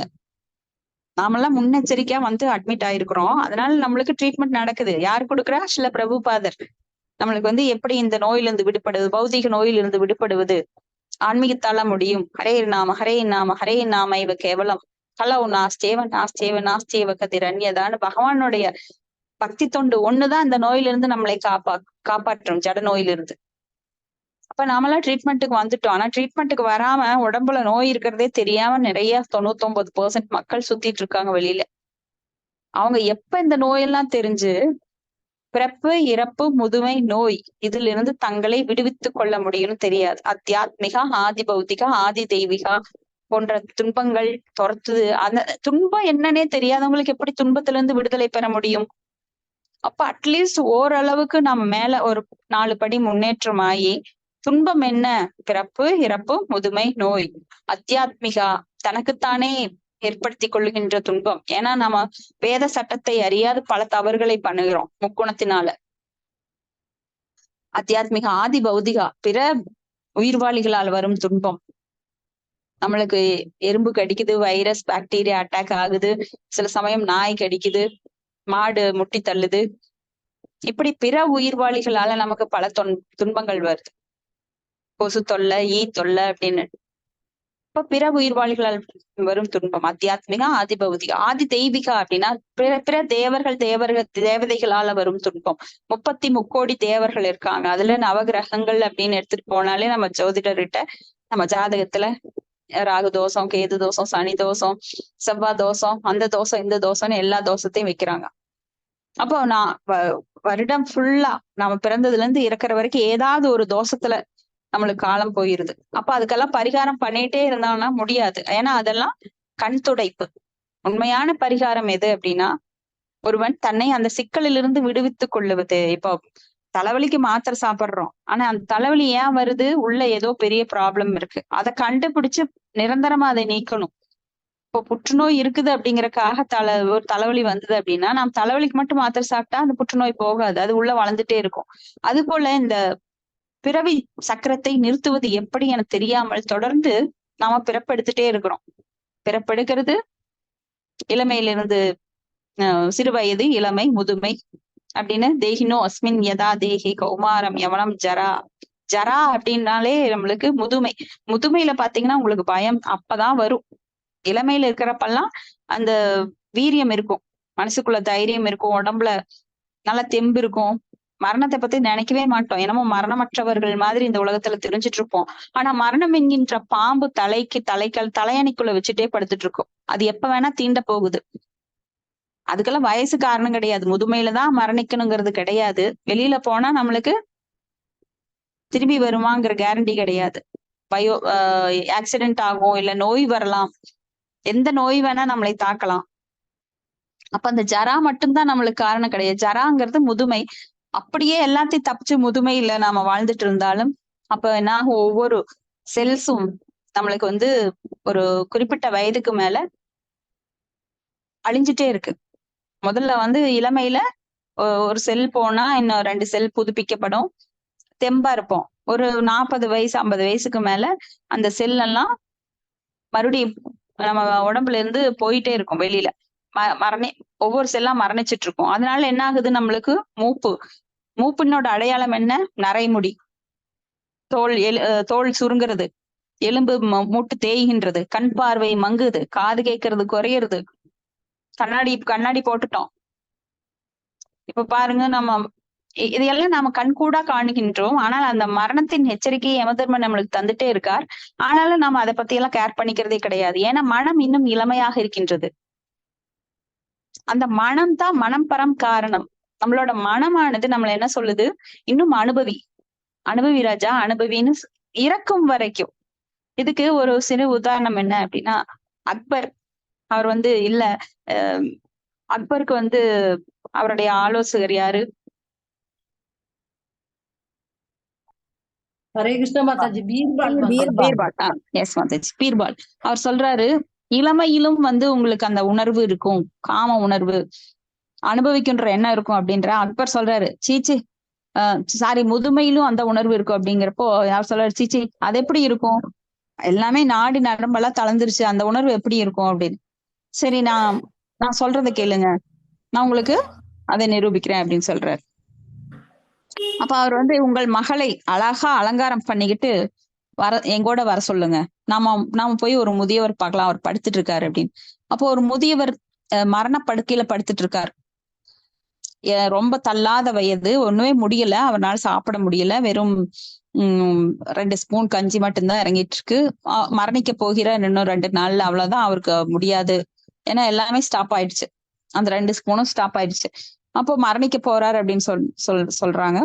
அப்ப இவர் பெண்ணா அழகான பெண், அது மறுபடியும் அலங்காரம் பண்ணி அவங்க கூட கூட்டிட்டு போறாங்க. இவங்க 3 பேர் போறப்போ அந்த வயதானவர் அந்த பெண்ணை அப்படியே ஏறிட்டு பாக்குறாரு. கண்ணு முழிக்க முடியலனாலும் அவ்வளவு கஷ்டப்பட்டு பாக்குறாரு, அப்படியே ஆச்சரியமா பாக்குறாரு வாயை திறந்துட்டு.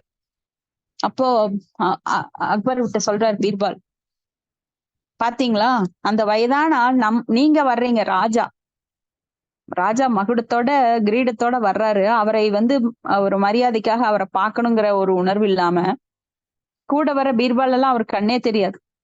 அப்ப அந்த அழகான பெண்ணை அவர் ஏறெடுத்து அப்படியே வாயை திறந்து பாக்குறாரு. அப்பவும் அவருடைய மனது இளமையாக இருக்கின்றது. என்னைக்காவது மனதுக்கு வயதாயிடுச்சுன்னு சொன்னா அது ஏத்துக்குமா? ஏத்துக்கவே ஏத்துக்காது. ஏன்னா இப்பதான் பிறந்த மாதிரி இருக்கு, இப்பதான் ஸ்கூல் பண்ண மாதிரி இருக்கு, இப்பதான் காலேஜ் முடிச்ச மாதிரி இருக்கு. அப்பா அதுக்குள்ள இவ்வளவு நாள் ஆயிடுச்சா? இப்ப எனக்கு ஒரு மகன் பிறந்துட்டானா? எனக்கு இன்னும் அதே ஞாபகமா இருக்கு அப்படின்னு அந்த இளமையிலேயே மனதை தக்க வைத்துக் கொள்கின்றது மனது. இன்னும் அந்த பக்குவம் வர்றது இல்ல. அனுபவிக்கணுங்கிற எண்ணம் இருக்கிறவங்களுக்கோ இல்ல நம்மளுக்கோ கூட பக்தர்களுக்கோ பாத்தீங்கன்னா நாம இன்னும் இளம் வயதுல இருக்கிற மாதிரி. அப்ப சிறு அந்த சஞ்சலம் கூட நம்மளை தவறு செய்ய தூண்டுகின்றது. அப்ப இங்க பகவான் பரிபூர்ணமானவர். பூர்ணம் பூர்ணமிதம் பூர்ணாத் பூர்ணம் முதச்யதே பூர்ணஸ்ய பூர்ணமாதாய பூர்ணம் ஏவாவசிஷ்யதே அப்படின்னு சொல்லி பகவான் எல்லா நற்குணங்களையும் தன்னிடம் கொண்டவர், எல்லா ஆற்றலையும் தன்னிடம் கொண்டவர். அவருக்கு எந்த ஒரு நிலவுல கூட ஒரு சிறு கரும் புள்ளி இருக்கும், ஆனா பகவான்கிட்ட எந்த ஒரு கரும் புள்ளியும் கிடையாது. அவர் மிக மிக தூய்மையானவர், அவர்கிட்ட எந்த களங்கமும் இல்லாது அபாவ வித்தன்னு பாவங்கள் அற்றவர். அசமௌர்தவனா அவரை போல சமமாகவோ மேலாகவோ ஆக முடியாது. மிக மிக உயர்ந்தவர், எண்ணிலடங்காத சக்தி கொண்டவர். அவருக்கே தெரியாத அவர் எவ்வளவு சக்திகள் அவர்கிட்ட இருக்குன்னு. அப்ப நாமெல்லாம் அவரை அளக்க முடியுமா? ஏன்னா அவர் பெரியவற்றுள் பெரியவர், விபு.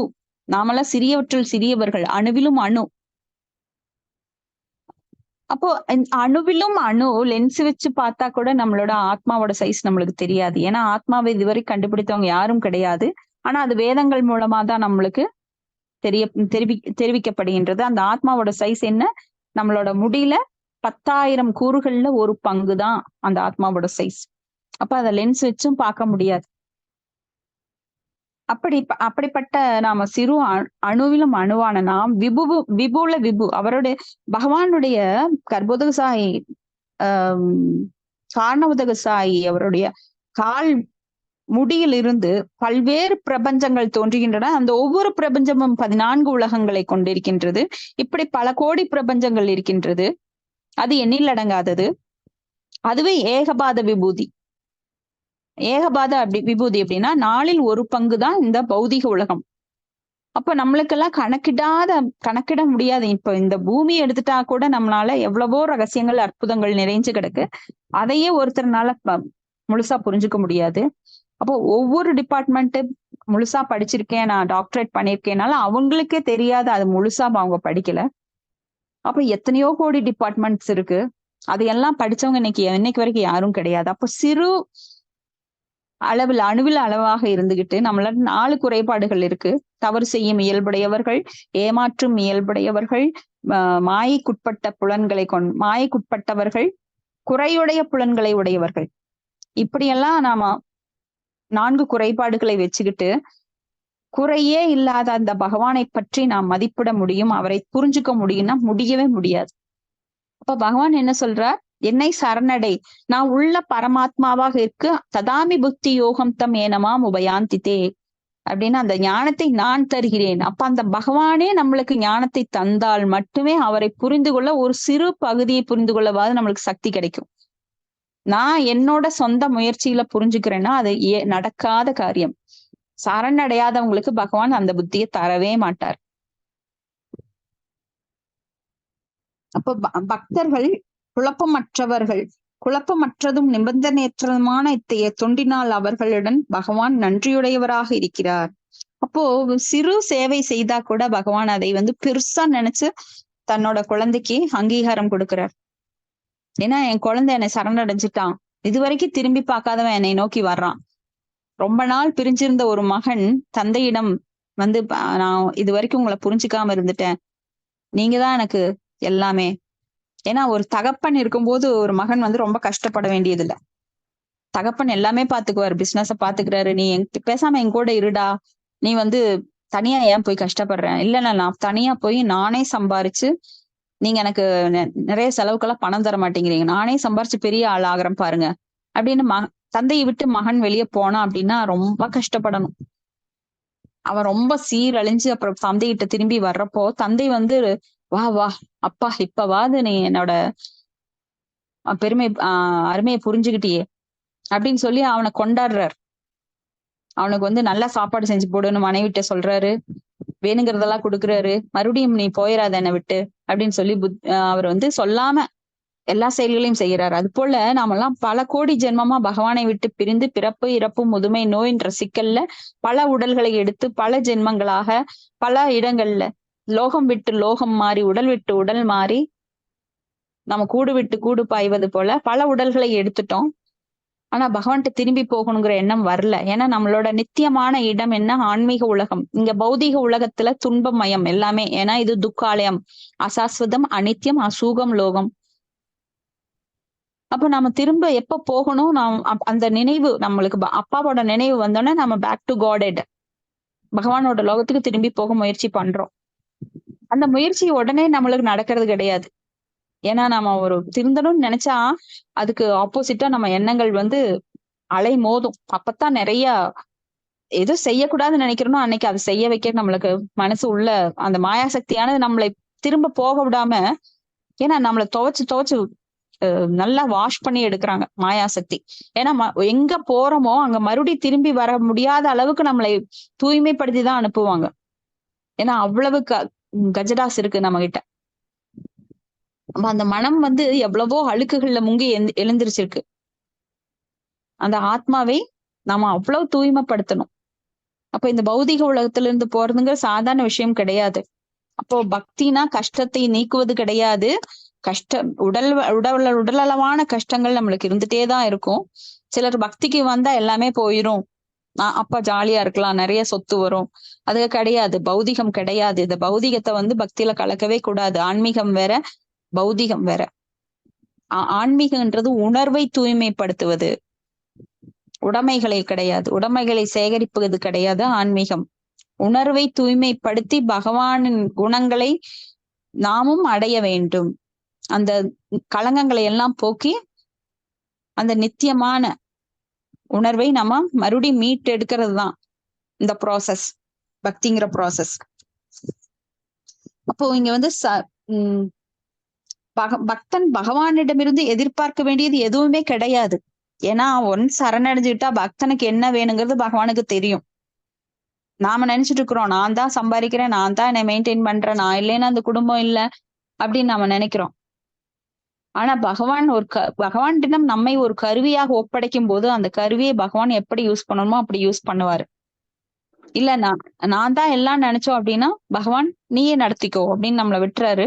நம்ம சொந்த முயற்சியில எதுவும் நடக்காது. அப்ப பாவ புண்ணியம் அப்படின்னு எல்லாம் சேகரிச்சுட்டு பாவத்துக்குரிய தண்டனை ஏத்துக்கணும், புண்ணியத்திற்குரிய சில அற்ப சுகங்களை மட்டும் ஏத்துக்கணும். ஆனா அது நிரந்தரம் கிடையாது. அப்படியே சோப்பு குமிழ் மாதிரி அந்த இன்பம் அப்படிங்கிறது சீக்கிரம் போயிடும். இன்பங்கிறது நிலையற்றது. இந்த ஜட இன்பங்கிறது நிலையற்றது. ஆனா நம்ம கனவு கொண்டிருக்கிறோம், எனக்கு இன்பம் கிடைக்கும், நான் இன்பத்தில் துய்ப்பேன் அப்படின்னு. ஏன்னா இது துக்காலயம்.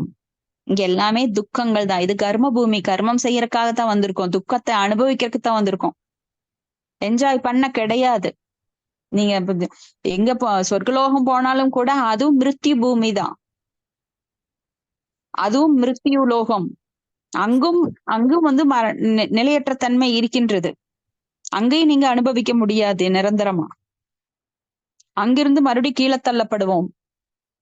ஆ பிரம்ம புவனாலோக புனர் ஆவார்தினோ அர்ஜுன மாமுபேத்தேத்து கௌந்தேய புனர்ஜென்ம ந வித்தியதே அப்படின்னு சொல்லி சத்தியலோகத்திலிருந்து பாதாள லோகம் வரை ஈரில 14 உலகமும் பௌதிக உலகம்தான்.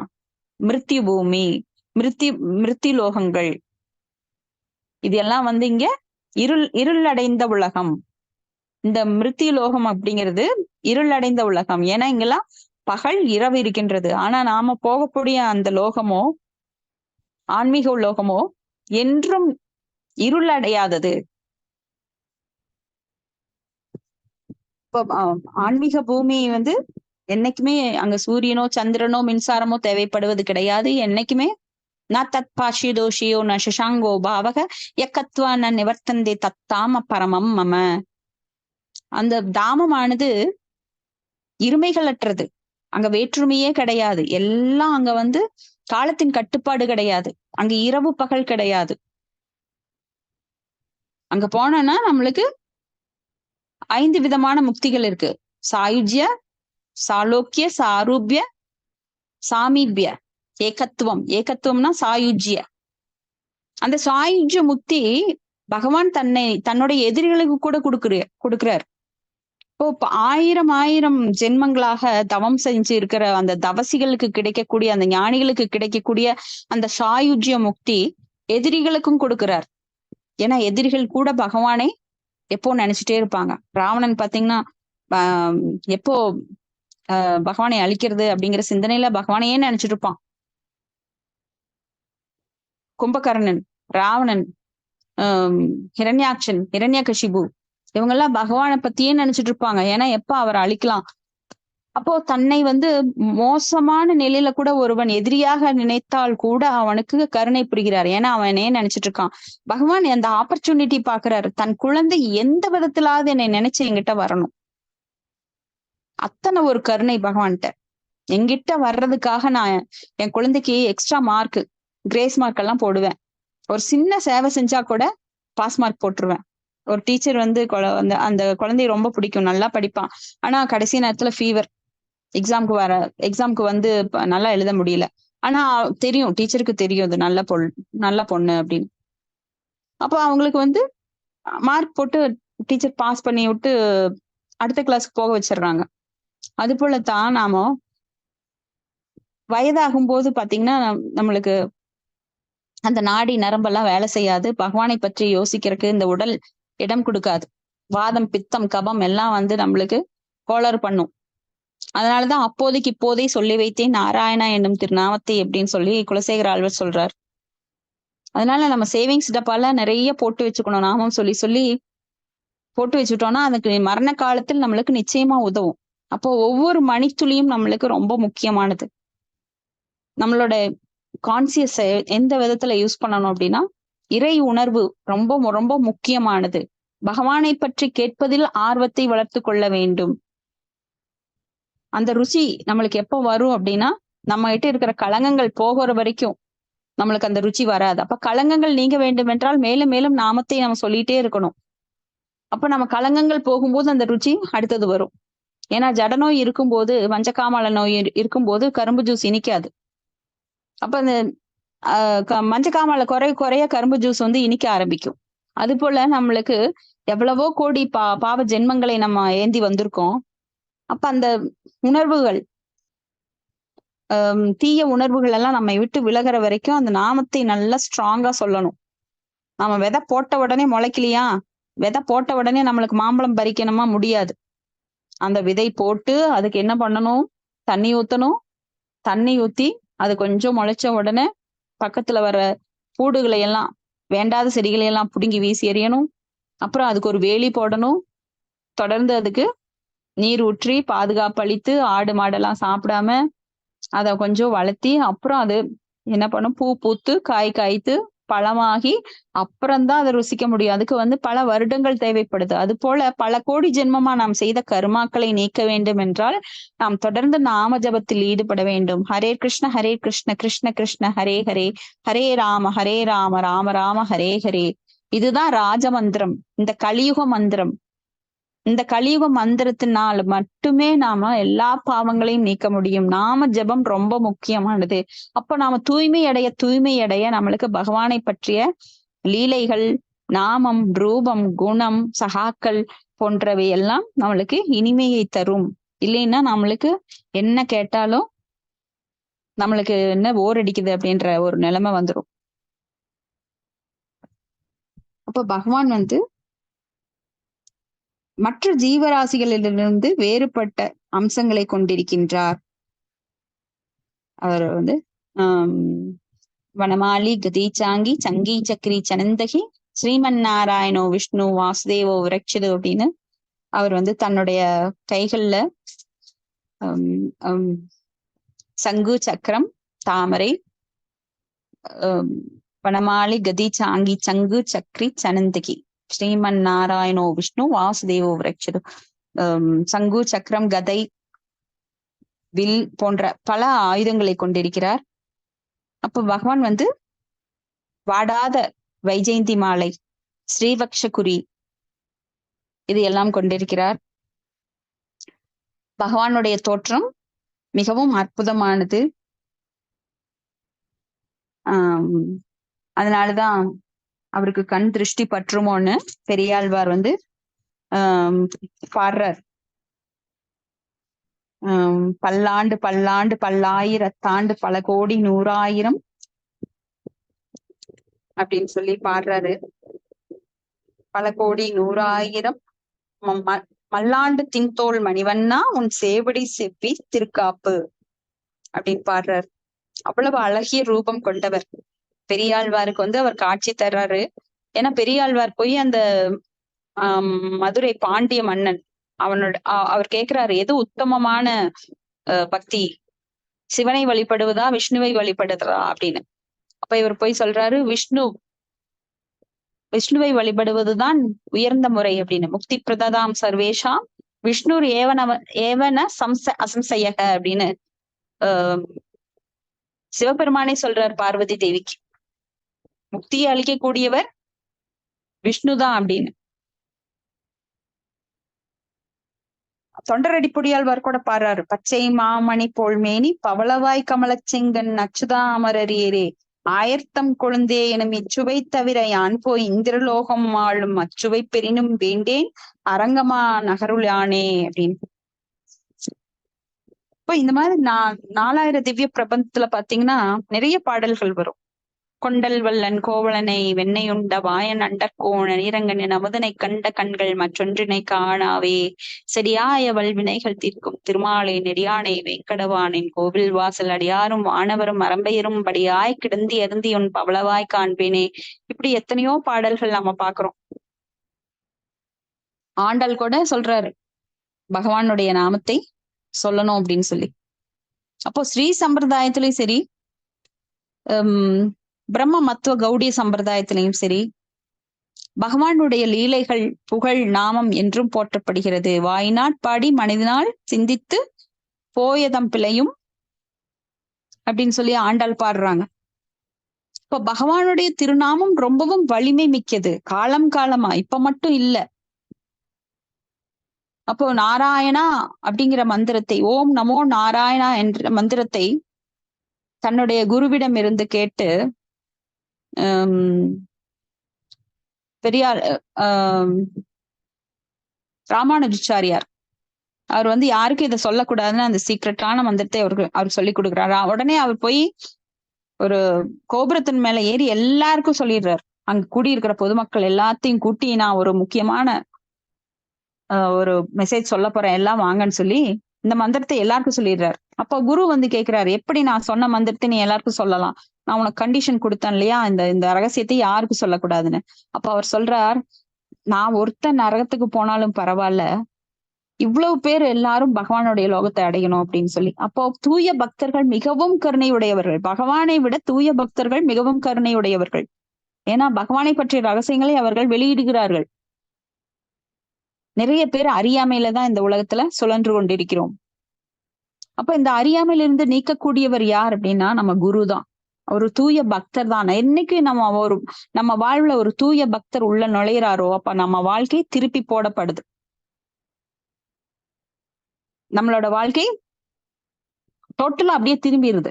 எதை நான் சுகம்னு நினைச்சோமோ அதெல்லாம் சுகம் கிடையாது, அதெல்லாம் வீழ்ச்சி அப்படிங்கறது தெரிஞ்ச அப்புறம் என்னதான் நாம அதுல ஈடுபாடு கொள்ள முயன்றாலும் நம்ம மனசுல வந்து அது தடுத்து நிறுத்திடுது. ஏன்னா உள்ள உணர்வானது நம்மளுக்கு தடுக்கும், இது வேண்டாம், இது நிலையற்றது, இது துக்கத்தை தரக்கூடியது. என்னதான் இன்வெஸ்ட் பண்ணாலும் பௌதிகத்துல அது திருப்பி துக்கம். ஏன்னா ஜிஎஸ்டி மாதிரி அது மறைவாக வரும். இன்பம் என்பது துன்பத்தை கொண்டு வரும். நம்மளுக்கு இன்பத்துல துன்பம் மறைந்தே இருக்கின்றது. நீங்க நேரா ஒரு 5 ரூபாய் கொடுத்து பொருள் வாங்குனீங்கன்னா அது 3 ரூபாய் ஜிஎஸ்டி, மறைமுக வரி. அந்த மாதிரிதான் நம்மளுக்கு என்ன இன்பம் கிடைச்சாலும் அதுல பெரிய ஒரு துன்பம் பின்னாடி காத்து கிடைக்கின்றது. அதனால இந்த துக்காலயத்துல நம்ம இன்பத்தை அனுபவிக்க முடியாதுங்கிறது புரிஞ்சு அந்த மனமானது நம்மளுக்கு உள்ள உறுத்திட்டே இருக்கும். புரிஞ்சவங்களுக்கு, புரியாதவங்களுக்கு உறுத்தாது. ஏன்னா புரியாதவங்க புரியாத தூங்குறவனை எழுப்ப முடியும், தூங்குற மாதிரி நடிக்கிறவனை எனக்கு எழுப்ப முடியாது. அப்போ இதுல உண்மை தெரிய வர்றவங்க வந்து அனுபவிக்க முடியாதுன்னு பக்தியை விட்டு முதலே போயிருவாங்க. ஏன்னா பக்தியை பத்தி கேட்டா நாம இன்னும் நிறைய எனக்கு வேலை இருக்குங்க, எனக்கு பையனை படிக்க வைக்கணும், பையனுக்கு கல்யாணம் பண்ணணும், என்ன வேணா சொல்லிட்டே இருக்கலாம். ஏன்னா நம்மளுக்கு முதுமை, நாம ஓயிற வரைக்கும் நம்மளுக்கு ரிட்டைர்மெண்ட் கிடையாது. ஏதாவது செய்ய சொல்லி அந்த மனசானது தூண்டிக்கொண்டே இருக்கின்றது. நாம ஜட செயல்களை செஞ்சு கொண்டே இருக்கிறோம். ஆனா ஜட செயல்கள் நம்மளுக்கு மீண்டும் மீண்டும் விளைவுகளை தரக்கூடியது. ஆனா ஆன்மீக செயல்கள் விளைவுகளை தருவதில்லை. அது பாவமோ புண்ணியமோ தர்றது கிடையாது, அது எரிக்கப்பட்டு விடுகிறது பக்தியினால். அப்ப இங்க வந்து பகவான் வந்து ராதாராணியின் மனத்தையும் கவரும் கவர்ச்சி மிக்கவர், மதனமோகனன். அவர் வந்து பல கோடி மன்மதன்களை ஒத்தவர். அப்ப அந்த பூர்ணமான பரமபுருஷ பகவான் கிருஷ்ணர் தான் அப்படிங்கிறது எல்லாம் வேதங்களும் உறுதி செய்கின்றது. அவர் யோக சக்திகள் நிறைந்தவர், யோகேஸ்வரா. யோகேஸ்வரான்றவர் யார்? சர்வசக்தி படைத்தவர். இப்போ யோகிகள் எல்லாம், யோகிகள் சித்தர்கள் அப்படின்னு சொன்னா அவங்களுக்கு அஷ்டமா சித்திகள், அனிமா, மகிமா, லஹிமா, காம காம வசிதா அப்படின்னு சொல்லி பல சித்திகள் இருக்கும். சித்வா, வா சித்வா அப்படின்னு. அந்த யோக சித்திகள் எல்லாம் பகவானுடைய ஒரு சிறு பொறி. பகவான் வந்து உலக அளத்துல இருந்தான்னா அதுல ஒரு சிறு பொறி. அப்ப பகவானோட சக்திகள் நினைச்சு பாருங்க. இந்த உலகம் எவ்வளவு பெரியதோ அவ்வளவு சக்திகள்ல ஒரு சிறு பொறி அப்படின்னா அப்ப அவர் எவ்வளோ உயர்ந்தவர், அவர்கிட்ட எவ்வளவு யோக சக்திகள் இருக்கு. யோகேஸ்வரா அப்படின்னா யோகி, எல்லா யோகங்களையும் தன்னில் கொண்டவர். அவர் வந்து ஈஸ்வரா, யோக ஈஸ்வரா. ஈஸ்வரா அப்படின்னா கட்டுப்பாட்டாளர். அவர்தான் எல்லாவற்றையும் கட்டுப்படுத்தக்கூடியவர். அவர் வந்து உள்ளிலும் இருக்கிறார், உள்ளும் இருக்கிறார், புறமும் இருக்கிறார். அப்படின்னா அவரே மாயசக்தி அவரே உண்டு பண்றார், அதையும் கட்டுப்படுத்துறார். அவரே அந்தரங்க சக்தியில இருக்கிறார். அந்த அந்தரங்க சக்தியில அவர் யோகமாயினால பல லீலைகள் புரிகின்றார். நாகம் பிரகாச சர்வசிய யோகமாயா சமாவிருத மூடோயம் நாபி ஜானாதி லோகோமாம் அஜம் அவ்யயம். அப்போ அவர் யோகமாயின் கண்ட்ரோல்ல தான் எப்பவுமே இருக்கிறார். அது போல பக்தர்களும் யோகமாய்க்குள்ள வந்துட்டாங்கன்னா அந்த புறசக்திகள் கட்டுப்பாட்டிலிருந்து விடுபட்டு அவர்கள் யோகமாயோட சக்தியில வந்துடுறாங்க. அப்ப பக்தர்களுக்கு வந்து ஏதோ ஒரு கட்டுப்பாட்டுலதான் இருக்காங்க, சுதந்திரமானவர்கள் கிடையாது. பக்தர்களும் எப்பொழுதும் ஒரு கட்டுப்பாட்டில் இருக்கிறார்கள். அப்ப எப்பவுமே சுதந்திரமானவர்கள் கிடையாது. அப்ப பகவானோட கண்ட்ரோல்ல தான் நாம இருக்கோம், இல்ல மாயசக்தியோட கண்ட்ரோல்ல இருக்கோம். அப்ப புறசக்தியோட கட்டுப்பாட்டுல இந்த பௌதிக லோகத்துல எல்லாரும் இருக்கின்றோம். ஆனால் தூய பக்தர்கள் வரும்போது அந்த கட்டுப்பாட்டுல கிடையாது, அவங்க யோகமாயோட கண்ட்ரோல்ல இருக்காங்க. யோகமாயினா அந்தரங்க சக்தி. இப்ப பகவான் வந்து சச்சித் ஆனந்தம் உள்ளவர், நித்தியத்தன்மை, ஆனந்தம், நித்திய ரூபம் கொண்டவர். நம்மளோட ரூபம் எல்லாம் எப்படிப்பட்டது? அழியக்கூடியது. நம்மளுக்கு குழந்தை பருவம், இளமை, அப்புறம் முதுமை, அப்புறம் முதுமைக்கு அப்புறம் இந்த உடல் வந்து மறுபடியும் சவக்குழியில போயிரும். அப்ப நிலையற்ற தன்மை, நித்தியம் கிடையாது நம்மளது உடல். ஏன்னா இது பௌதிக உடல். ஆன்மீக உடல் இருக்கும் போது அது நித்தியத்தன்மை கொண்டது. ஆன்மீக உடல் நித்தியமானது, ஆனா பௌதிக உடல் நித்தியத்தன்மை அற்றது. அப்ப சிறந்த ஆத்மாக்கள் அனைவரும் பகவானுக்கு இணையான அறிவை பெற விரும்புகின்றனர். மற்றெல்லா அறிவும் பூர்ணத்துவமற்றதும் வளையக்கூடியதும் அளவிடக்கூடியதுமாகும். ஆனா பகவானோட அளவு அறிவு நிலையானது, ஆழங்காண முடியாதது. அப்ப துவாரகா வாசிகள் கூட என்ன பண்ணினாங்க, பகவானை காணும் வாய்ப்பை பெற்றிருந்த போதும் அவங்க மறுபடியும் பார்க்க விரும்புறாங்க. ஏன்னா ஆல் அட்ராக்டிவ், ஆகர்ஷணேதி கிருஷ்ணா. பகவான் அப்படின்னு, கிருஷ்ணா அப்படின்னாலே வசீகரிக்க கூடியவர். தன்னை நோக்கி எல்லா உயிர்வாளிகளையும் அவர் அவதாரங்கள் மூலமாக வசீகரிக்கிறார். ஆனா சத்துவகுணத்தில் இருக்கிறவங்க தான் இதுல வசீகரிக்கப்படுறாங்க. ரஜோகுணத்துல, தமோ குணத்துல இருக்கிறவங்க சீக்கிரம் வசீகரிக்கப்படுவது கிடையாது. ஏன்னா அவங்ககிட்ட தூய்மை இல்லை. இந்த 3 குணங்களிலும் ஓரளவு தூய்மையானது சத்துவகுணம். அதனால அட்லீஸ்ட் சத்துவகுணத்துக்காவது நாம முன்னேற வேண்டும். அப்ப அவர் உண்டாக்குகின்ற இந்த மகத்தத்துவம், அதாவது காரணக்கடலில் யோக நித்திரையில் உள்ள பகவான் கனவை போன்ற ஒரு நிலைதான் இந்த மகத்தத்துவம். அப்படின்னா நாம 24 மூலக்கூறுகள் பார்த்திருக்கோம். அந்த 24 மூலக்கூறுகள் நாம பஞ்சபூதங்களால் ஆன இந்த ஸ்தூல உடம்பு, சூட்சும உடம்பு, மனம், புத்தி, அகங்காரம், அப்புறம் புலனின்ப பொருட்கள், புலன் உணர்வு பொருட்கள், ஞானேந்திரியம், கர்மேந்திரியம் என சொல்லப்படுகின்ற அந்த புலனின்ப பொருட்கள், அப்புறம் தன்மாத்திரைகள் 5, ஞானேந்திரியங்கள் 5, கர்மேந்திரியங்கள் 5, இந்த பஞ்சபூதங்கள் 5, அதுல தோன்றாத அவ்வியக்த நிலையில் உள்ள குணம், சத்துவ ரஜோ தமோ குணங்கள், இது எல்லாமே மகத்தத்துவம் எனப்படுகின்ற 24 மூலக்கூறுகள். இது எல்லாம் அந்த ஆன்மீக உலகுக்கும் பௌதீக உலகுக்கும் இடையில ஒரு திரையாக ஆன்மீக நிலையில இருக்கு.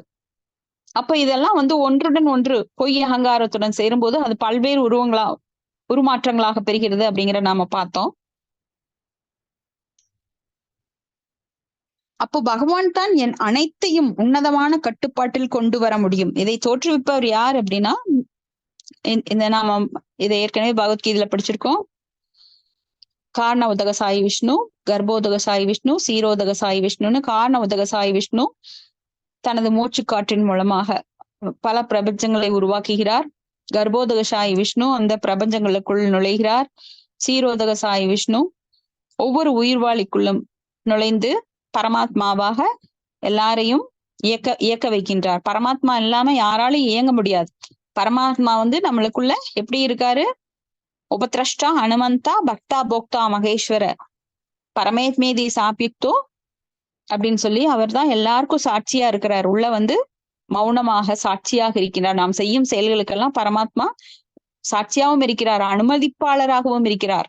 அவர் அனுமதிச்சாதான் நம்மளால இயங்க முடியும். இப்ப கை ஆடுது, கண்ணு இமைக்குது, வாய் பேசுது அப்படின்னா அந்த பரமாத்மா அனுமதி கொடுத்தாதான் இயங்க முடியும். நாம சொந்தமா எல்லாம் செய்ய முடியாது. அப்போ மேற்கூறிய குணங்களை எல்லாம் பெற்றுள்ள பகவான் படைப்பின் தொழிலை செய்கிறார். அப்ப எதிரிகளுக்கு கூட அவர் முக்தி அளிக்கிறார். பௌதிக சக்தியை ஓடச் செய்யும் அல்லது நிறுத்தும் சாதனம் ஆவார். ஏன்னா அந்த சிருஷ்டிக்கும் பௌதிக சக்தியும் அவரது ஆணைக்குட்பட்டே செயல்படுகிறது. அவருடைய ஆணை இல்லாமல் சூரிய சந்திர தேவர்கள் யாரும் அவங்க கடமை செய்ய முடியாது. பகவானின் ஆணைக்கு கட்டுப்பட்டு பயந்துதான் சூரிய சந்திரன் போன்ற நவகிரகங்கள் எல்லாமே இயங்குகின்றன. அப்ப அவர்தான் எல்லாவற்றிற்கும் மூல காரணம். அப்ப மகத்தத்துவத்துக்கு அப்பால் உள்ள ஆன்மீக உலகில் அவதாரங்கள் கிடையாது. ஏன்னா அங்க அவதாரங்களுக்கு அவசியம் கிடையாது. இங்க பகவான் தன்னை பலவாறாக விரிவங்கம் பண்ணிட்டு அந்த மெயின்டெனன்ஸ் பண்றார். ஏன்னா பகவான் தன்னை அந்த பகவானோட சக்தி இல்லாம இந்த உலகம் இயங்காது. நிறைய விஞ்ஞானிகள் நினைக்கிறாங்க இந்த ஒரு வெடிப்புக்கு அப்புறம் இந்த உலகங்கள் எல்லாம் தானா உண்டாச்சு, அது தானா பூமியில பூமி இப்ப அந்தரங்கத்துல நிக்குது அப்படின்னா நாம ஏதாவது ஒரு பொருளை நிக்க வைக்க முடியுமா தனியா? அப்போ அங்க ஒரு சக்தி இருக்கின்றது. அந்த சக்தினாலதான் அந்த பூமி அப்படியே நிக்குது. பூமி உருண்டை வடிவத்துல இருக்கு. அப்ப இந்த கடல்ல இருக்கிற தண்ணியெல்லாம் கீழே ஏன் சிந்துல? இப்ப பால் ஒண்ணு இருக்குதுன்னா பால்ல நீங்க தண்ணி நிக்க வைக்க முடியுமா வெளிப்புறமா? அப்ப அந்த பாலை சுத்தும் போது அந்த தண்ணியெல்லாம் கீழே விழுந்துடாதா? அப்ப அது ஒரு கட்டுப்பாடு, புவியீர்ப்பு விசை இருக்கு அப்படின்னா பகவானுடைய கட்டுப்பாட்டுலதான் அது இருக்கு. அப்ப சூரியன் அந்த அந்த கதிர்கள் சூரியனுக்கு எப்படி வெளிச்சம் வருதுன்னா அந்த பிரம்மஜோதியிலிருந்து அது சூரியன் அந்த கதிர்களை உள்வாங்கி எல்லா லோகங்களுக்கும் அது தருது. அப்ப சூரியன் எவ்வாறு இயங்குகின்றது அப்படிங்கிறது சூரிய பகவான் அப்படின்ற ஒருத்தர் இருக்கார் சூரிய மண்டலத்துக்குள்ள. அவர்தான் அந்த சூரிய கோளை இயக்குகின்றார். அப்ப 7 குதிரைகள் கொண்ட தேர்ல அவர் பவனி வருகிறார். அவர் ஒரு திசையில வர்றப்போ பூமி வந்து பகலாகவும் இன்னொரு திசைக்கு போறப்போ அது இரவாகவும் மாறிடுது. ஏன்னா பூமி அப்படி சூரியனை நோக்கி திரும்பும் போது அது பகலா இருக்கு, சூரியனை விட்டு வெளியில் திரும்பும் போது அது இரவா மாறுது. இப்படி எத்தனையோ இயக்கங்கள் பகவானுடைய கட்டுப்பாட்டுல தான் நடக்குது. ஏன்னா ஒரு சின்ன இதை கூட நாம வந்து எவ்வளவு கஷ்டப்பட்டு இயக்குறோம் அப்படின்னா பகவான் கொடுத்த அந்த அறிவு தான். நாமளா கண்டுபிடிக்கிறது கிடையாது. அந்த கண்டுபிடிக்கும் திறனையும் அவர் தான் அளிக்கின்றார். அப்போ ஒரு பிரபஞ்சத்துல 5 லட்சத்துக்கும் அதிகமான மனுக்கள் இருக்கிறாங்க. மனுஷ்யா மனுங்கிற பேர்ல இருந்தா மனுஷ்யா அப்படிங்கிற மனிதர்கள் அப்படிங்கிற பேரே வந்தது. அப்ப மனு அப்படிங்கிறவன் நம்மளுக்கு மனுஸ்மிருதி அப்படிங்கிற நூல்கள் எல்லாம் இருக்கு. அப்ப மனுக்கள் தான் நம்மளுக்கு எப்படி வாழ வேண்டும் அப்படிங்கிற சொல்லி கொடுக்கறவங்க. அப்போ பிரம்மாவோட ஒரு பகல்ல 71 மனுக்கள் தோன்றுகிறார்கள். ஸ்வயம்பு மனு, இந்த மாதிரி பல மனுக்கள் இருக்காங்க. முதல் மனு வந்து ஸ்வயம்பு மனு, 6வது மனு வந்து சக்ஷுஷு மனு. அப்ப ஸ்வயம்பு மனு காலத்துல தான் வராகர் அவதரிச்சாரு. வராகர் இருமுறை அவதரிக்கிறாரு. அப்போ சாக்ஷுஷு மனு காலத்துல வராகர் வந்து நீல நிற வண்ணமாக வந்து அவர் ஹிரண்யாக்ஷனை கொல்றாரு. முதல் ஸ்வயம்பு மனு அவதாரத்துல அவர் பூமி மேல எடுக்கிறார். அந்த ஹிரண்யாக்ஷனால் பூமி வந்து உள்ள கடலுக்குள்ள கர்ப்போதக கடலுக்குள்ள அழுத்தப்படுது. அப்ப கர்ப்போதக கடலுக்கு உள்ள பூந்து அந்த வராகர் அதை வெளியில் எடுத்துட்டு வர்றாரு. இதெல்லாம் நாம படிக்கிறோம். அப்ப 71 மனுக்கள் ஒரு பகல்ல தோன்றுகிறார்கள்.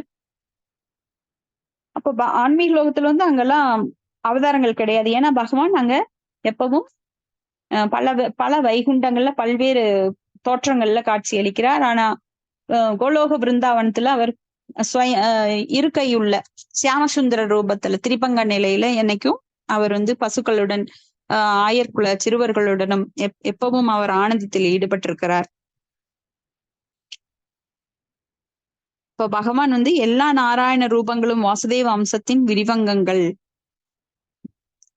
நாராயண ரூபம் வாசுதேவ அம்சத்தின் விரிவங்கங்கள். இவ்வாறாக ஏக காலத்தில் அவர் வாசுதேவராகவும் நாராயணராகவும் கிருஷ்ணராகவும் விளங்குகின்றார். நாமெல்லாம் வந்து ஒரு இடத்துல பிறந்தோம் அப்படின்னா ஒரு உருவத்துல இருந்தோம்னா அப்புறம் மறுபடியும் மரணத்துக்கு அப்புறம் வேற ஒரு இடத்துல வேற வித உருவத்துல தோன்றுவோம். ஆனா பகவான் அப்படி கிடையாது. ஒரே சமயத்தில் எண்ணற்ற உருவங்களை எடுக்கக்கூடியவர். அத நாம வந்து இந்திர விமோக லீலை அதுல பார்த்திருப்போம். அப்புறம்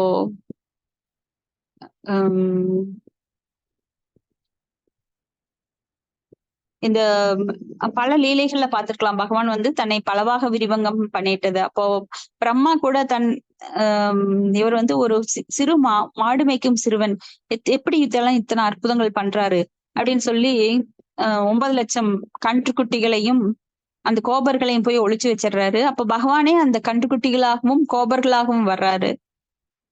அப்ப ஒரே சமயத்தில் அவர் பல தோற்றங்களை எடுக்கக்கூடியவர். இப்போ ஒரு சித்தர் அப்படின்னா நம்ம கஷ்யப்பர் பார்த்திருப்போம். தேவகூதி கஷ்யப்பர் தேவகூதி மகிழ்ச்சியடை செய்வதற்காக அவர் வந்து 9 ரூபங்களை எடுத்துட்டாரு அப்படின்னு பார்த்தோம். அப்போ ஒரு சித்தர்கள் அஷ்டமா சித்தி கைவர பெற்றவர்கள் கூட தன்னை 9ஆக விரிவங்கம் பண்ணிக்கலாம். ஆனா பகவான் எண்ணற்ற ரூபங்களை, கோடிக்கணக்கான ரூபங்களை அவர் வந்து விரிவங்கம் பண்றாரு. அதுக்கு ஏதோ உதாரணம் யாரு அப்படின்னா மமைவாம்ச ஜீவலோகை ஜீவபூத சனாதனன்னு நாமளே அதுக்கு ஒரு உதாரணம். ஏன்னா நாம் எல்லாருமே பகவானுடைய அங்கங்கள்.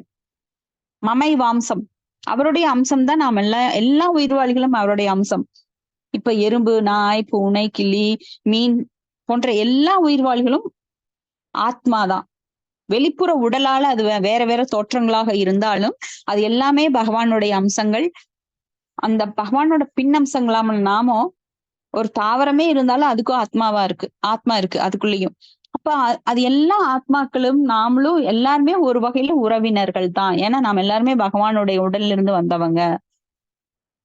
எப்படி ஒரு உம் இப்ப பகவானுடைய அம்சம் அந்தரங்க சக்தியில அவர் விரிவங்கம் பண்றது எப்படி சில பிரபுபாதரால சொல்லப்படுது அப்படின்னா, ஒரு மெழுகுவத்தியிலிருந்து பல மெழுகுவத்திகளை ஏற்றும் போது அதே பவர் தான் எல்லா மெழுகுவத்திக்கும் கிடைக்குது.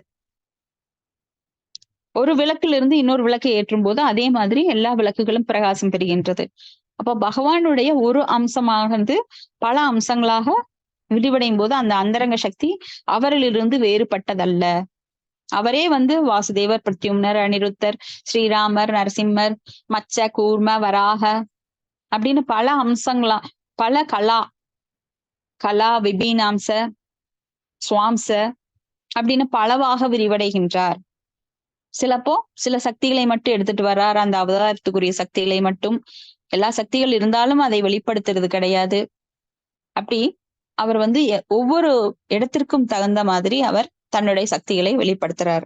சிலப்போ அவர் இப்ப நரசிம்மரா வர்றாரு, ஹிரண்ய கஷிபுவை மட்டும் கொன்னுட்டு போயிடுறார் தனது தூய பக்தனுக்காக, பிரகலாதருக்காக அதை மட்டும் செஞ்சுட்டு போயிடுறாரு. இப்படி சில அம்சங்களை மட்டும் வெளிப்படுத்திட்டு சில வேலைகளை மட்டும் செஞ்சுட்டு போயிடுறாரு. அதுக்காக அவர் பகவான்ல இருந்து வேறுபட்டவர் இல்ல, அவரேதான் தன்னுடைய குறைந்த சக்தி மூலமா வேற ரூபத்துல வர்றார். அப்ப பல இடங்கள்ல அவர் பல அவதாரங்கள், எண்ணற்ற அவதாரங்கள் உள்ளன. நாம தசாவதாரம் சொல்லி ஒரு முனிவர் குறிப்பிட்ட அந்த 10 அவதாரங்களை மட்டும்தான் மக்களுக்கு ரொம்ப ஃபேமஸா தெரியும். மச்ச, கூர்ம, வராக, நரசிம்ம, வாமன, ராம, ஸ்ரீராம, கல்கி, அந்த அவதாரங்களை மட்டும்தான் அவங்க நினைவு கூற முடியும். ஆனால் அவதாரங்கள் என்பது எண்ணற்றது, கடல் அலைகள் போல. பகவான் பல அவதாரங்களை எடுத்துக்கொண்டே இருக்கிறார். இன்னும் பல பிரபஞ்சங்கள்ல பல அவதாரங்கள் லீலைகள் நடந்துட்டு தான் இருக்கு. அதனால இது பக்தர்களால தான் புரிஞ்சுக்க முடியும், பக்தர் அல்லாதவர்களால. ஏன்னா பகவானை பற்றி ABCDல இருந்து தெரிஞ்சுக்கணும். அப்பதான் A ஃபார் ஆப்பிள்னு சொல்ல முடியும். அப்புறம் ஒரு வேர்டு ஃபார்ம் பண்ண முடியும். அப்ப ABCDயே தெரியாதவங்க கிட்ட நீங்க போய் ஒரு சென்டென்ஸ் ஃபார்ம் பண்ணுங்கன்னு சொல்ல முடியாது. சோ இது எல்லாம் தொடர்ந்து கேட்டுக்கொண்டே இருக்கும்போது நம்மளுக்கு ததாமி புக்தி யோகம், பகவான் உள்ளிருந்து அந்த ஞானத்தை தருகிறார். ஹரே கிருஷ்ணா.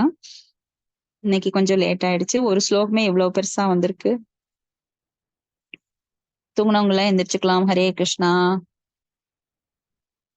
உங்க